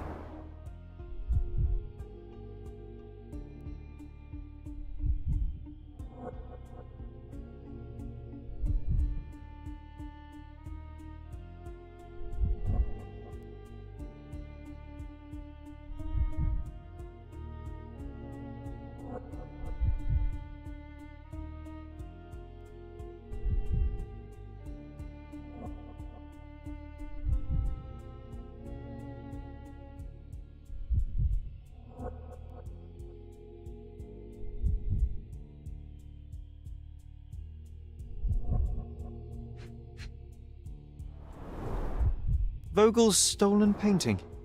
Isn't it curious how it developed into a much more interesting case?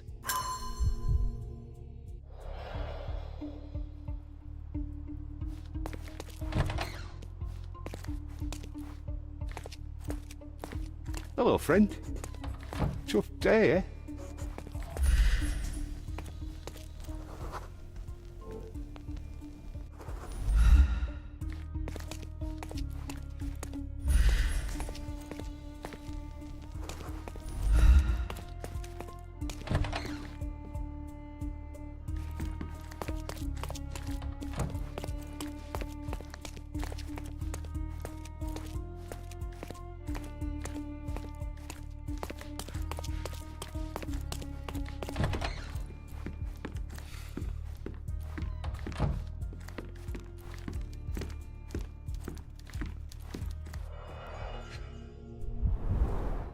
I suppose it's Mr. Bernadotte with our fine governor.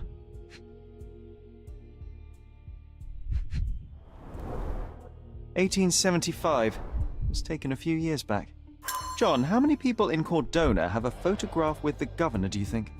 You definitely don't have one. Excuse me, Mr. Bernadotte is busy right now. I don't know who you are, but someone will be punished for letting you in. First, let's talk.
The Bernadotte Company Limited trade network reaches the most distant colonies of the Great Empire. It must be very convenient for a man like Bernadotte.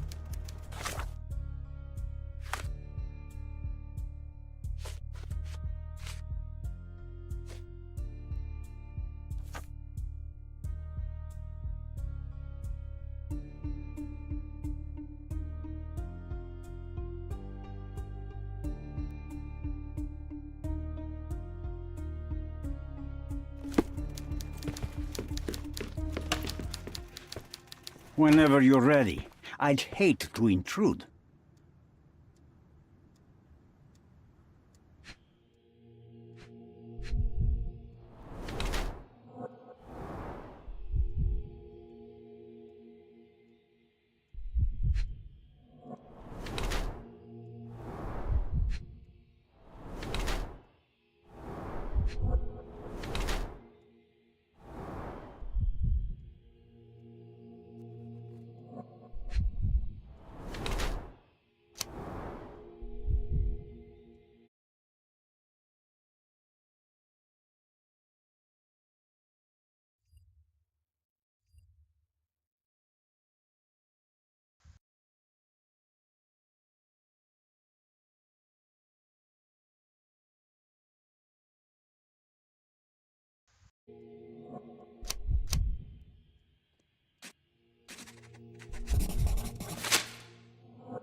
Bad news. The thug you sent to the refugee camp only succeeded in stabbing himself. His next and final journey will be to the morgue. Hold your horses. Who the hell are you? Sherlock Holmes.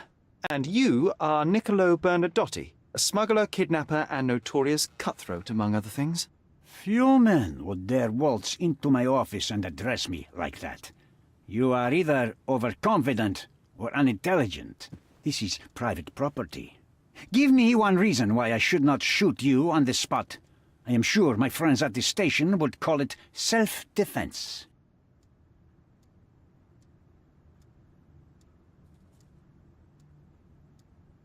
I was hired, privately, to investigate the recent theft of a painting from an art gallery. My investigation led me to a man from your organization, and thus, to you, Mr. Bernadotti. That is quite a stretch. Why would I need to steal a painting when I could buy anyone I wanted? Interestingly enough, I spotted the stolen painting in your storeroom. I buy and sell a lot of things, Mr. Holmes. Unfortunately, if this is true, it is not the first time I have been sold stolen merchandise. I presume you were hired by the owner of the gallery. Tell them to contact me, and we'll sort out the situation. So, this painting is why you broke into my office. As I said, your man was found dead in the refugee camp. He was there to kidnap a woman, but the other refugees intervened to try and save her. The ensuing scuffle resulted in the man's accidental suicide. He sported the same tattoo as your men in this building. In fact, it also bears a resemblance to the one on your neck. Care to explain what business your man had with this woman? You have no idea what you are talking about. I can assure you this was no kidnapping. The refugees in the camp are on edge. What happened there is a tragic accident, one I am not responsible for. For what reason was your man there if not to abduct her? Why would I answer? You are yet to justify your presence in the slightest. Mr. Bernadotti, do you know the name Boniface Mercurio? I do not. Mercurio was a local artist. Recently, a man broke into his apartment, ransacked the place, and killed him. The thief was looking for something. You are testing my patience, boy. In a moment, the connection will reveal itself. So many words, so little action. When you barged into my office, Mr. Holmes, I got the impression you wanted to talk business. Now I see you had come just to talk. Tell me exactly what you want, or get out. It was necessary groundwork for what comes next. I have enough evidence to conclude that the gallery thief, the artist's killer, and the dead man in the camp are all the same person. Your time is almost up, Mr. Holmes. Before you draw your gun, there is one final detail I am yet to mention. The young woman your man was tasked to collect from the refugee camp had been defiled at a perverse masquerade party. That violation was captured in a photograph by Boniface Mercurio and used as a reference for his painting. The photo shows the attacker's face. Finally. That's why you're here, Mr. Holmes. You have the photograph. It is what your man was after when he broke into Mercurio's apartment, and it is what you're after too, isn't it, Mr. Bernadotti? You have the photograph with you. How much do you want for it? I am not naive enough to carry it with me, and I am compelled to ask why you want it. Who is the man visible in the photograph? An associate? Not yet, Mr. Holmes. Though with this picture, that may change. The man in the photo is a British envoy on Cordona. What exactly do you want from him? My business dealings are often arduous in their bureaucracy. A man in his position, willing to look the other way, could ease my work significantly. In return, I will make sure no one looks his way either. A favor for a favor. Also known as blackmail, the modus operandi of any true professional. It was not originally my idea. Mercurio set things in motion, extorting the envoy for the most trivial of ends. Money. In response, the envoy hired my man to retrieve the painting and the photograph, eliminating Mercurio's leverage. I only learned the whole story after the artist was killed in his home. And rather than extricate yourself, instead you took over Mercurio's venture. It fell into my lap. As a businessman, I simply seized the opportunity. Now, how much do you want for the image?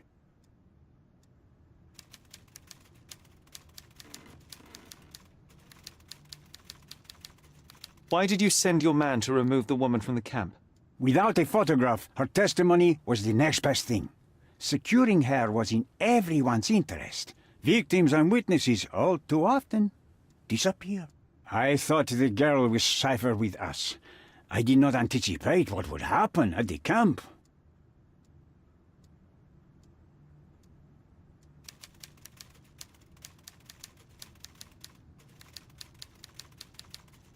I saw refugees from the camp at your warehouse. They work for you.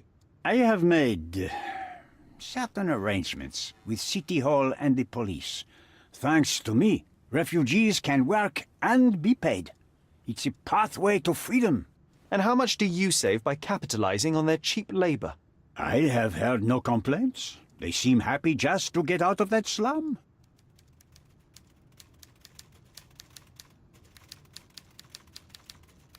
I could not help but appreciate the collection of smuggled artifacts in your storeroom.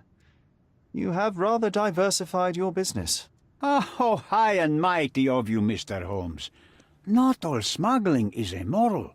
I pay generous rates to developing cultures and spread their culture to eager buyers. And furthermore, I supply many immigrants with a taste of home. A very convenient way of thinking.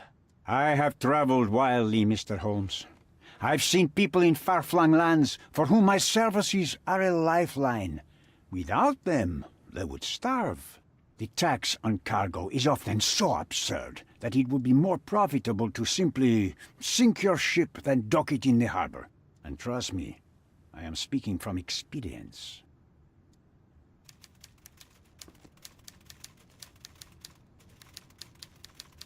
Why should I give you the photograph?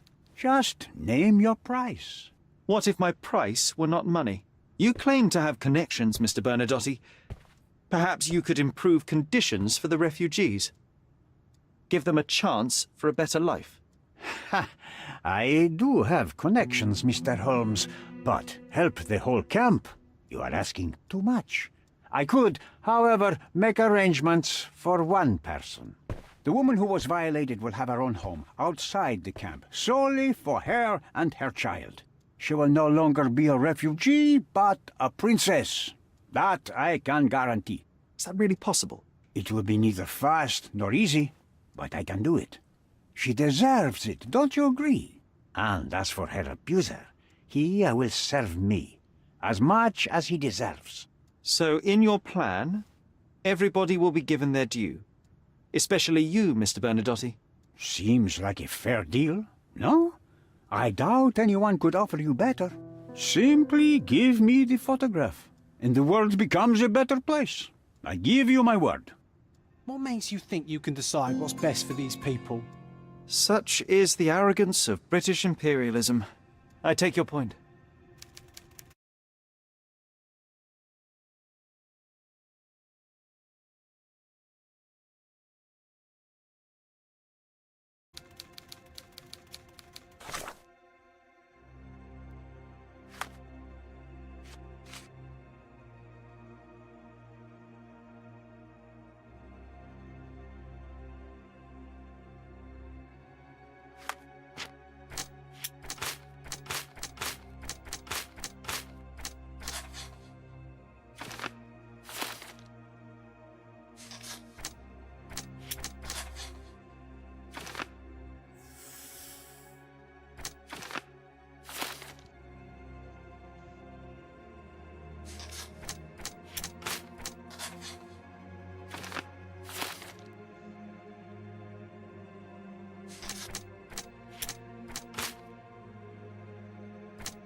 I opened the front door for you.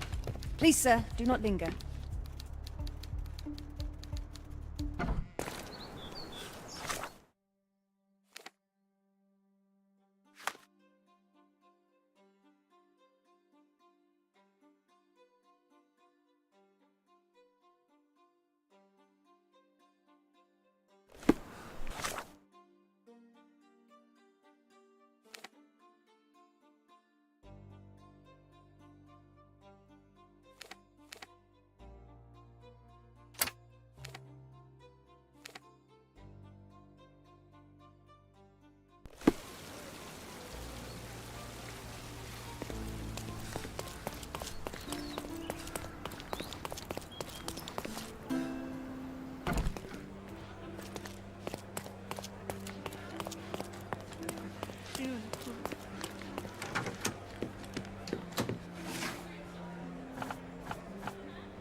Can you satisfy my curiosity?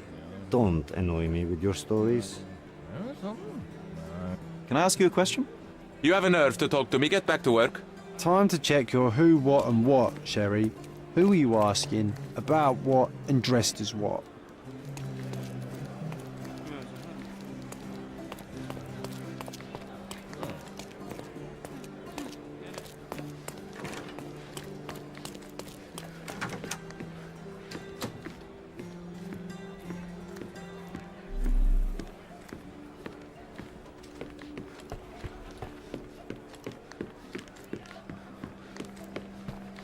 If you're here on matters of signing up for military service, come back tomorrow. Our department needs to straighten out some business.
Why are you staring at me like I'm a Madame Tussauds figure? Didn't you hear what I just said? You blame yourself for what you did. It won't be any good unless you confess to me, so I'll try to be polite. What sort of did are we talking about? Are you from the press? I'm here because of Naylor. Who? You don't remember her name. Lad, if you won't tell me why you came, I'll call for someone here to sort you out, if you get my meaning. I came to talk. I have a solid piece of evidence that proves you guilty of the violation of a young girl. What kind of evidence? The silly painting? That's ridiculous. Rumors. Don't listen to a word of it. I wouldn't call it solid if it were just a painting. I have a photograph that would be enough to cause a scandal at the very least, not to mention criminal consequences. A photograph? Oh, so you've plucked up courage to finally come here. I won't pay you a single coin until I see the photograph for myself. I'm not interested in money. I came here to hear your version of what took place. I'm not in the habit of making rash decisions. Not in the habit? Well, it didn't seem like that from the letter you wrote. I've never written a single word to you. That's not my style. I'm more direct. But in exchange for my patience, I demand your full cooperation. I need you to tell me everything. Fine. I suppose now we have a nice long talk. Do you drink, Mr. Sherlock Holmes? And I do not. Shame. All the best discussions are accompanied by a glass of whiskey. But out of respect for you, I won't drink either. Respect? That's an unusual word in your mouth, Mr. Where are my manners? My name is Thomas Norton, a British envoy in Cordona on a military mission. So, where do we start?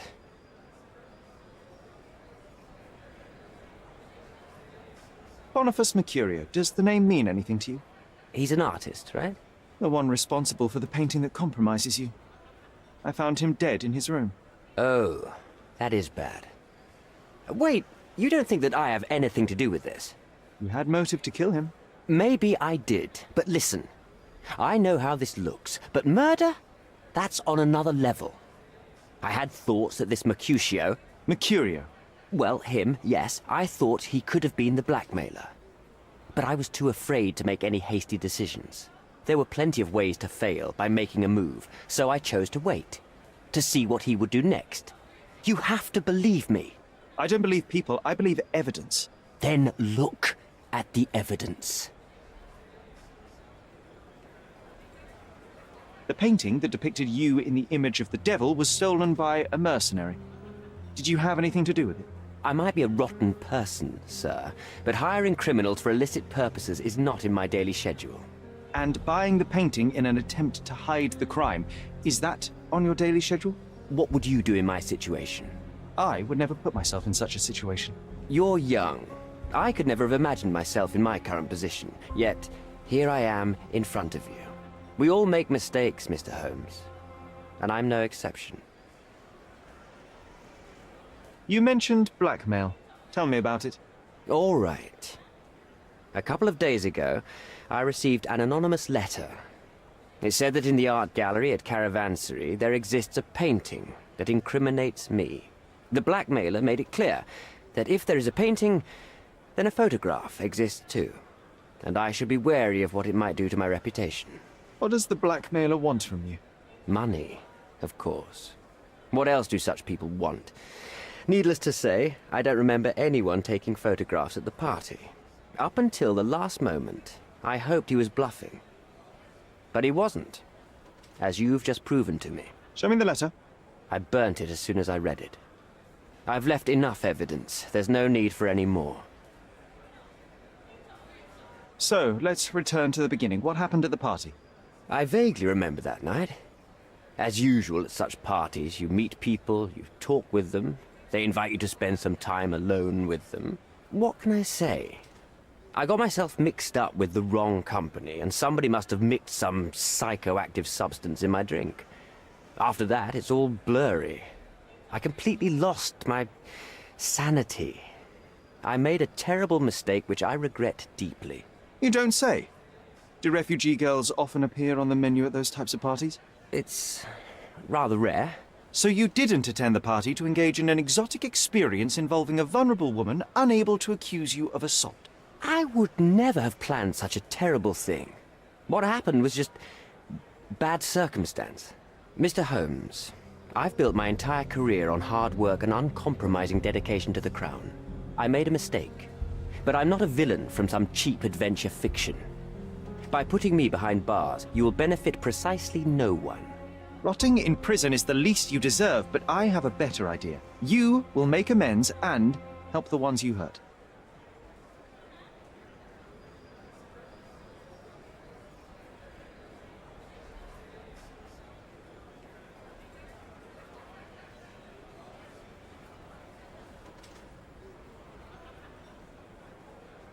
Use your connections to help patriate the refugees, find them decent homes, give them jobs. There must be a meaning to your position and my decision. Yes, all right, I can do that.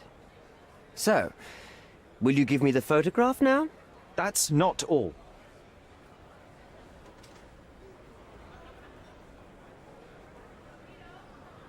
Naylor deserves the very utmost of what you can do. Help the girl? I can't risk the press paying extra attention to her. I will do anything except that. I need to think this all through. Don't do anything foolish in the meantime. What makes you think you can decide what's best for these people?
Help me, please. Don't annoy me with your stories.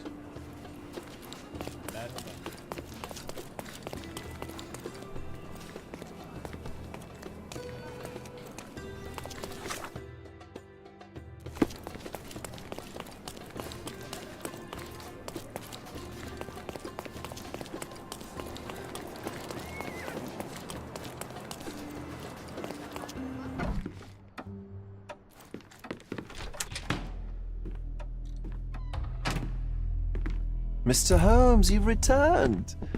Have you uncovered anything new about the theft?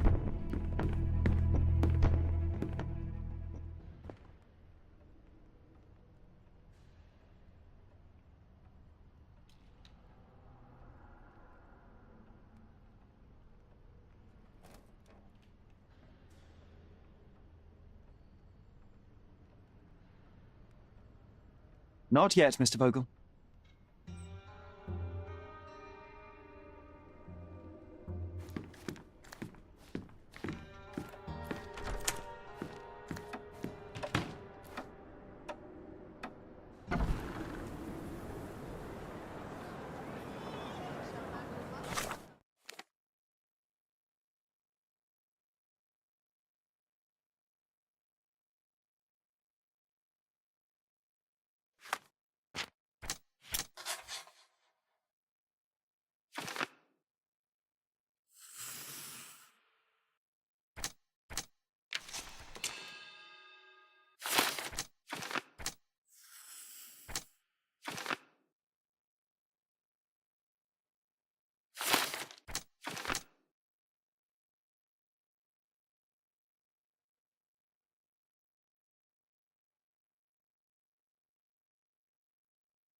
Have you thought it all through? Almost. The refugees, what will happen to them? Well, I wouldn't be standing here in this fancy office if I didn't know how to pull the right strings. In fact, it's the only thing I know. The local governor will receive a decree signed by the House of Lords containing a request to patriate the refugees in the name of the Crown. From where did you gain such influence? I never asked you how you found the photograph. So don't ask the magician how he performs his tricks. But how can I believe you? Ugh, I presume you do believe in my selfishness. The initiator of the refugee salvation will be none other than the British envoy, savior and protector of those in need. It's a win situation for me, too. Now, what about the photograph? You deserve to be punished, but the greater good is what matters here. I won't bargain it for justice for Naylor. I'm glad that this situation is over. It will be over when you settle the matter of the refugees. You have my word, Mr. Holmes.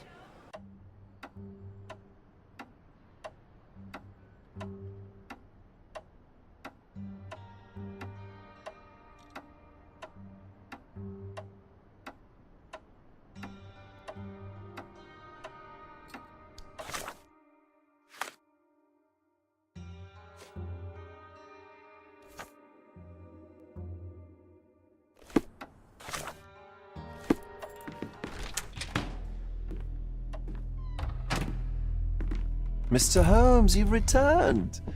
Have you uncovered anything new about the theft?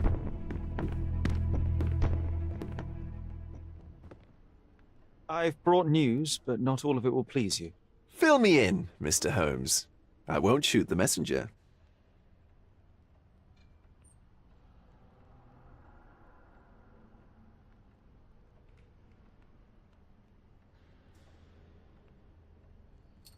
I tracked down Boniface Mercurio. I presume he wasn't delighted about the situation. He was not having a good day on account of his murder. Killed in his own flat by the same person that stole his painting. Oh, sweet Mercurio. Perishing in the pursuit of his art. How apt. I will miss his exceptional sense of humor. I located the thief, but found him rather cold. He was tight-lipped about the painting, too. Huh, he's dead. How very droll, Mr. Holmes. One presumes you were not responsible. It was an accident at the refugee camp. He impaled himself on his own knife. Life is nothing if not cruel and capricious. What about the stolen painting? Have you located it? I found the painting, but I could not retrieve it. Well then, where is it? In Bernadotti's office. Bernadotti? That shady businessman? Why would he steal it from me? I'm afraid you'll have to ask him yourself. I take it you found something more then. What happened to your crusade of truth? Was it not that important, after all? No truth will satisfy you, Mr. Vogel. It was not an attack, Mr. Holmes. If you've chosen not to tell me, I respect your intention. But it is just rather boring, isn't it? It is what it is. Well, now that we've resolved all of our outstanding matters, I have a gift for you. I took the liberty of having it delivered to Stonewood Manor. I am told it belonged to your mother.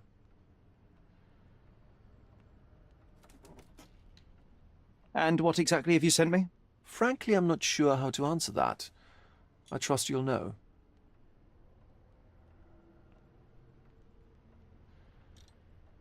Previously, you mentioned there may have been more to my mother's passing than consumption. It appears you were right. Oh dear. I'd hoped to be wrong. She was unstable, mentally unwell. She required sustained, specialized treatment, but her madness persisted.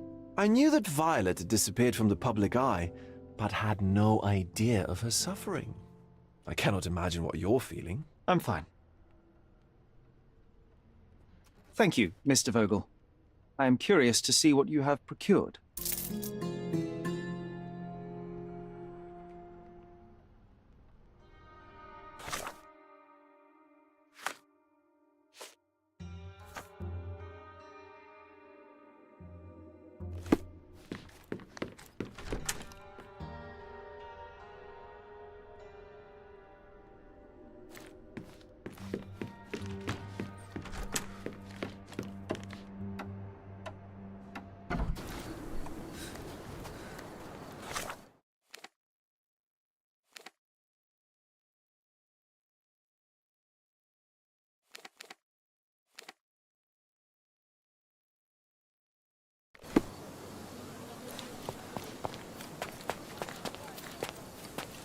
Mr. Sherlock Holmes, I presume?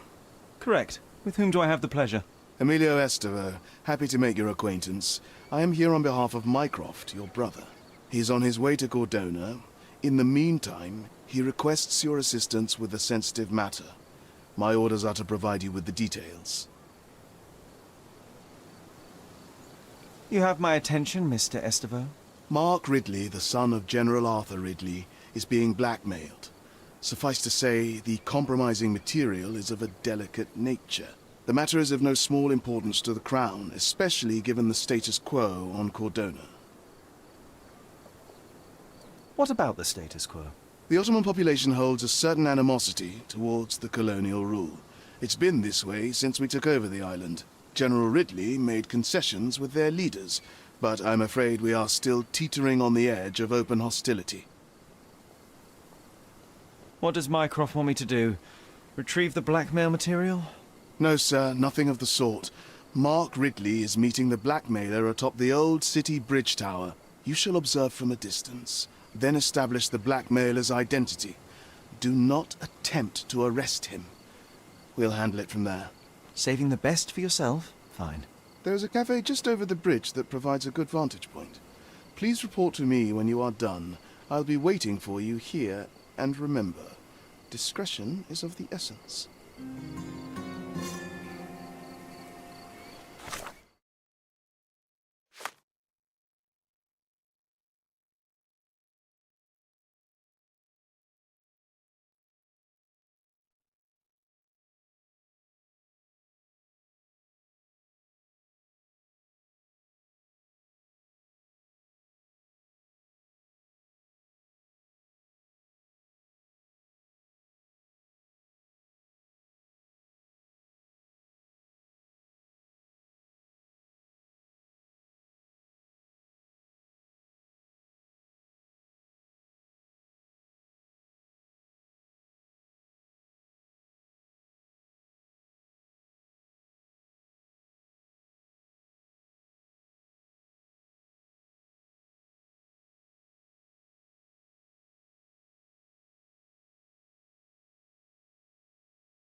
Mycroft's umbrella, the only outgoing thing in his wardrobe.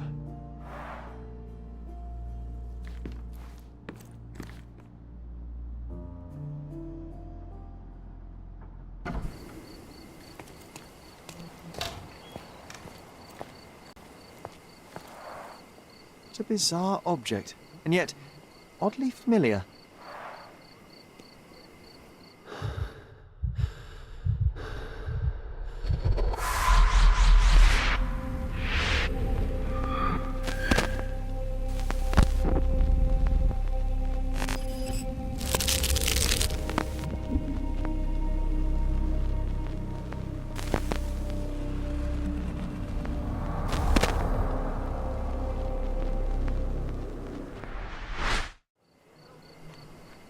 Yes. A room full of curiosities and artifacts. I think I can find it in the manor. Sherlock. So, you continue to pursue the imaginary. I had hoped you might have got all this out of your system by now. Mycroft, what are you doing here? Get out of my house! It's my house, actually. I've come to bring you back. I have no interest in returning, let alone with you. I know you lied about Mother all these years, claiming she was merely ill, but she was unstable. She never had tuberculosis. She was not recuperating, but mentally deteriorating, and you never once thought to tell me. How dare you? I shall not indulge this petulant tantrum. You can just tire yourself out and then slink back to London with your tail between your legs. Just tell me everything! I'm an adult now. Show me the basic courtesy of an explanation. You know I will find out eventually. The goal was stability, and that's what you got. The right thing for everyone was to try and move on from her passing. The consequences of one's actions determines what is right or wrong. Yes, exactly. The ends justify the means. After leaving Cordona, Sherlock, you had a normal childhood. In London, I was able to support you, guide you, shape you into a fine and productive young man. You have so much potential, so much to offer society. But that's not the end.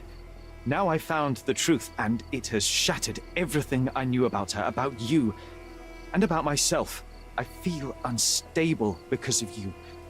Your actions were not justified. Lying never is. Oh, grow up, Sherlock. It was a white lie which has as much use in the realm of the interpersonal as the international. It is time you come to accept that some things are bigger than yourself. Oh, you are full of it. You like to pretend you care about the big picture, but it's just an ego trip.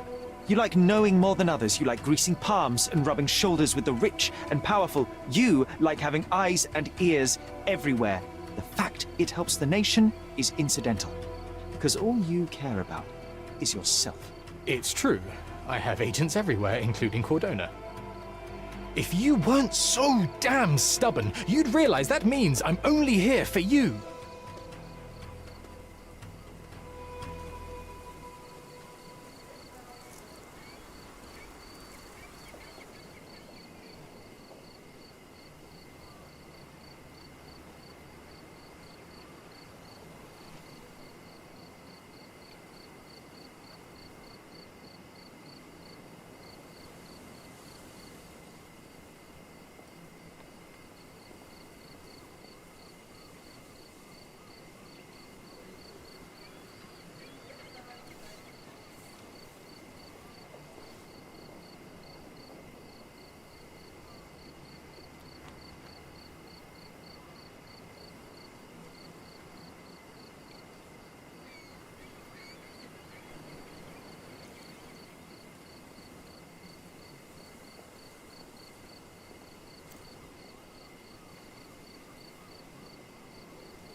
another one. There must be something important behind it. I can feel it.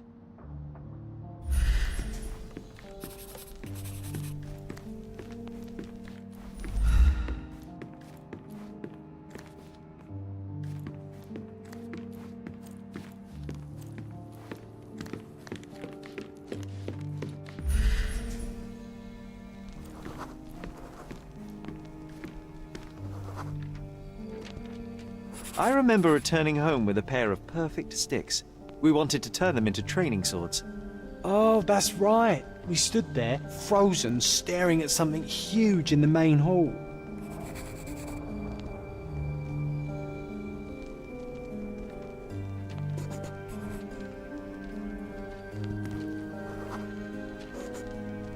It was a giant aquarium with a living mermaid in it. Impossible. It must have been something else. Oh, of course, that mortifying hoax presently taking up space in our front yard. Well, fine. Your memory's better than mine. But I'm sure we started examining it immediately. And someone else was around too.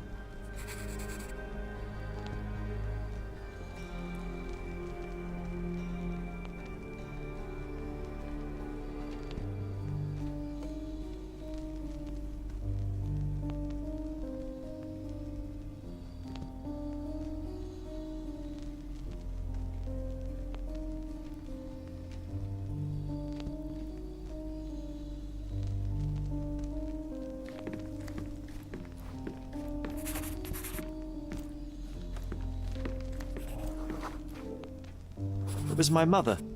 She asked what I thought of the artifact. You were really concentrating and holding something in your hand. I inspected it with a magnifying glass and was able to confirm it was made of two different skeletons.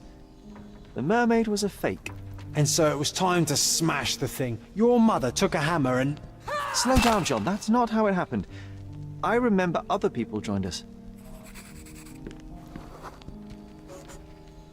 The workers took the artifact and placed it into the Cabinet of Curiosities. It became part of Mother's collection of fakes. She always said that the truth lies in the details. This mermaid helped me to learn that.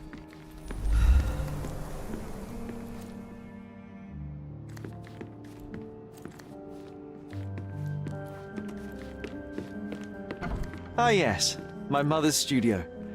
She was an authenticator, and this was her Cabinet of Curiosities.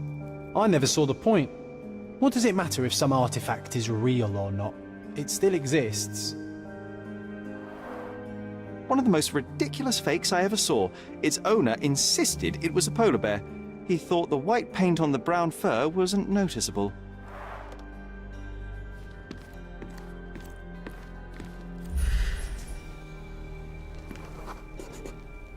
I remember this cozy blanket. It was perfect for... Wigwam! Oh, that was a joy to build them. Imagining ourselves as wayfarers on the other side of the world. Oh, I remember these. We used them to spar together until Mycroft found out and forbade us from using real weapons.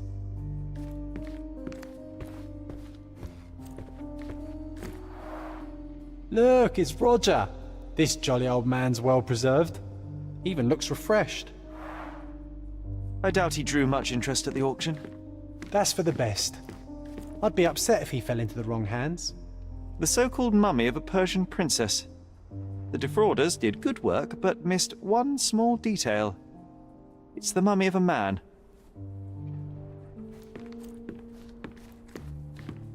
And this one was brought from a German museum. They claimed it belonged to Vikings. Nonsense, of course. Vikings never had horns on their helmets.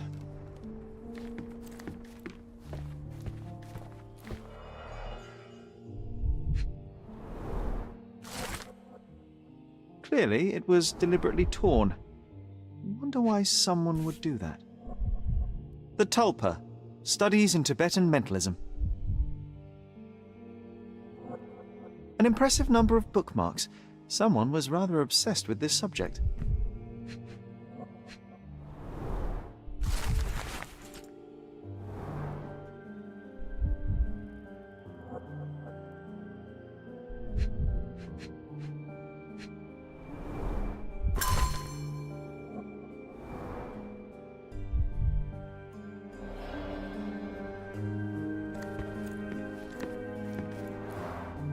The full plate armour of Sir Robert Saunford. I was told my father won it in a wager. Armour is armour, but look at his sword. Oh, how badly I wanted to wield the blade. Maybe you take it instead of your pistol. Mother said this was among the hunting trophies of a Scottish Viscount. So he tried to persuade everyone that his forest was inhabited by these beasts. It would have been thrilling if it were actually true.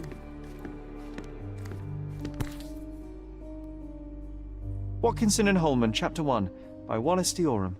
Oh, Mycroft. He always acts so serious, but then reads tripe like this. John, if I remember correctly, you couldn't put this book down. Another fake Holy Grail. Its owner claimed to be the heir of King Arthur. Scarcely believable. He also insisted a deadly rabbit was hunting him.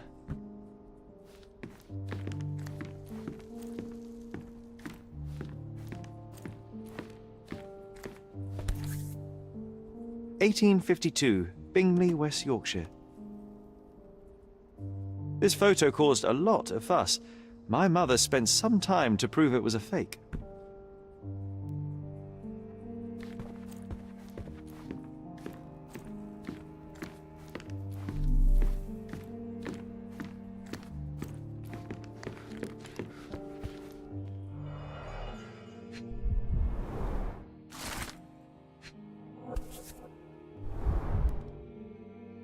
Dated 24th of April, 1869. Carefully opened.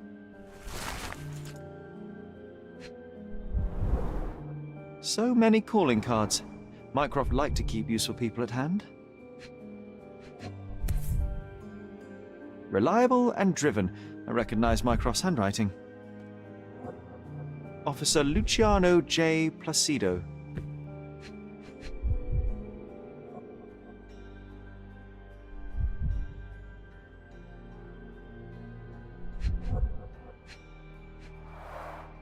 This drawer was always closed. Only Mycroft knew how to open it. I remember we tried to break it open and spy on him, but alas, had no success. Maybe today's the day. Oh, Sherry. I'm starting to remember something.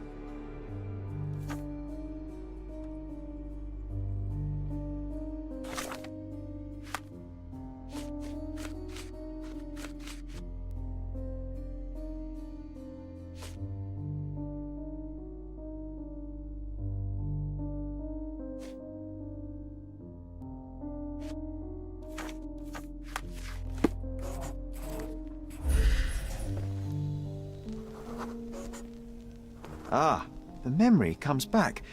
We snuck about watching him. He closed the drawer and went to the hall. We were like two shadows crawling behind him.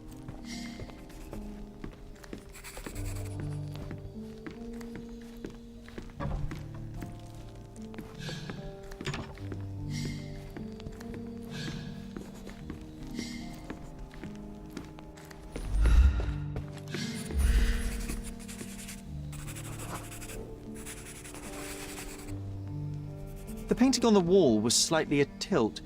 He stopped and straightened it.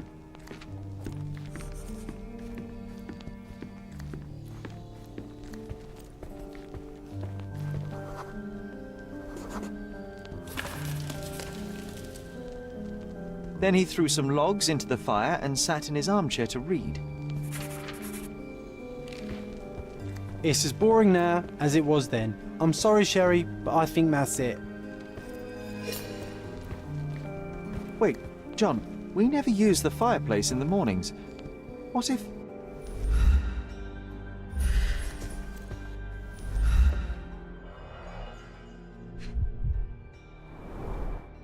A bit of juniper in the fireplace created a soothing atmosphere.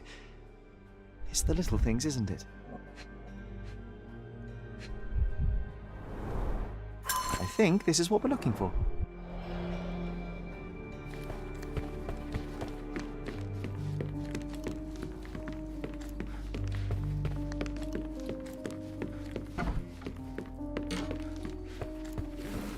We made it. So what's there?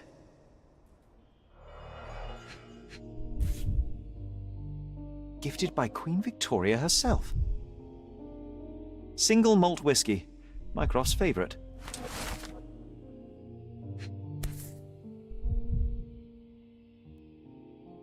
This one is rather thick. Mycroft can be truly dogged in his research. Otto Richter. Dossiers on the most influential people on Cordona. Mycroft always had a habit of building files on everyone he met.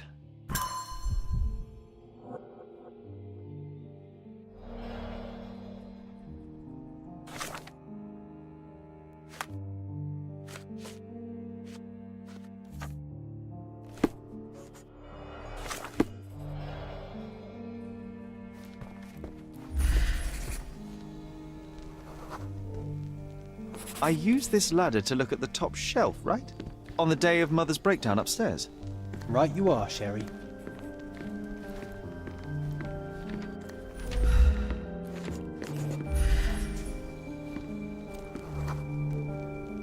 We heard a noise. I can't recall of exactly what, and we didn't have a great view from behind the statue.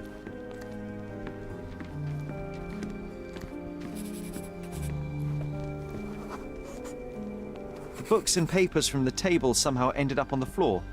Now it's coming to the surface. I feel it.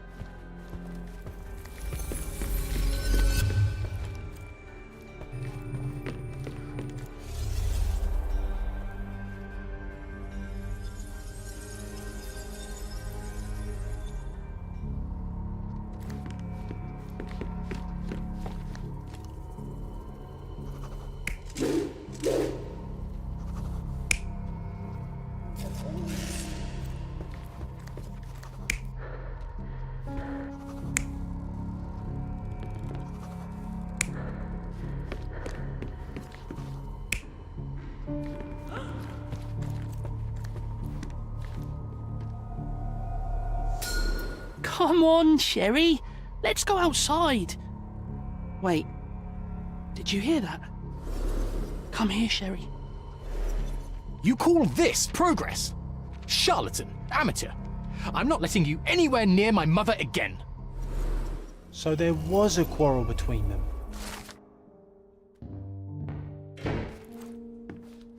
I heard a noise in the hall. Let's check it out.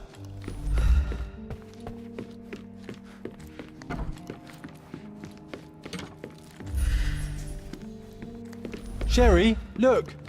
We've got a parcel here. Hurry up and let's see what's inside.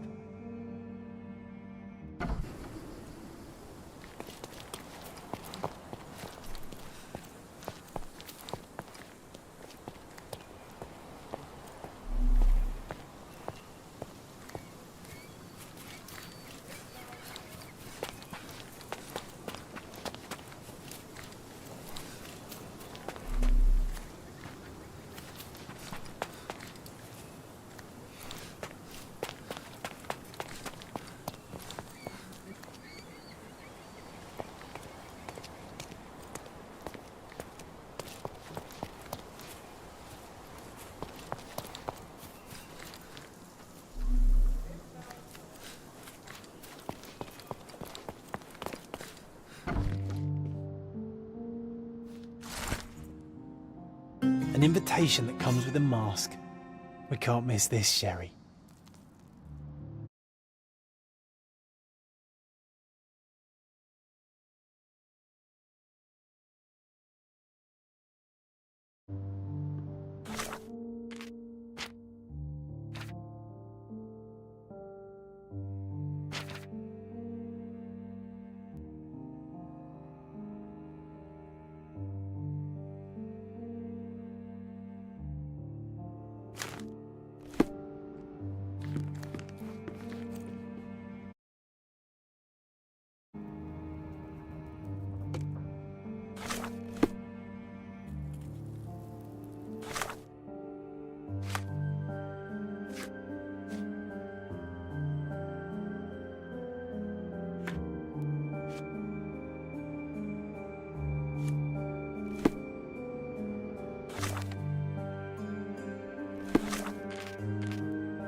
Anyway, it's time for the next stream.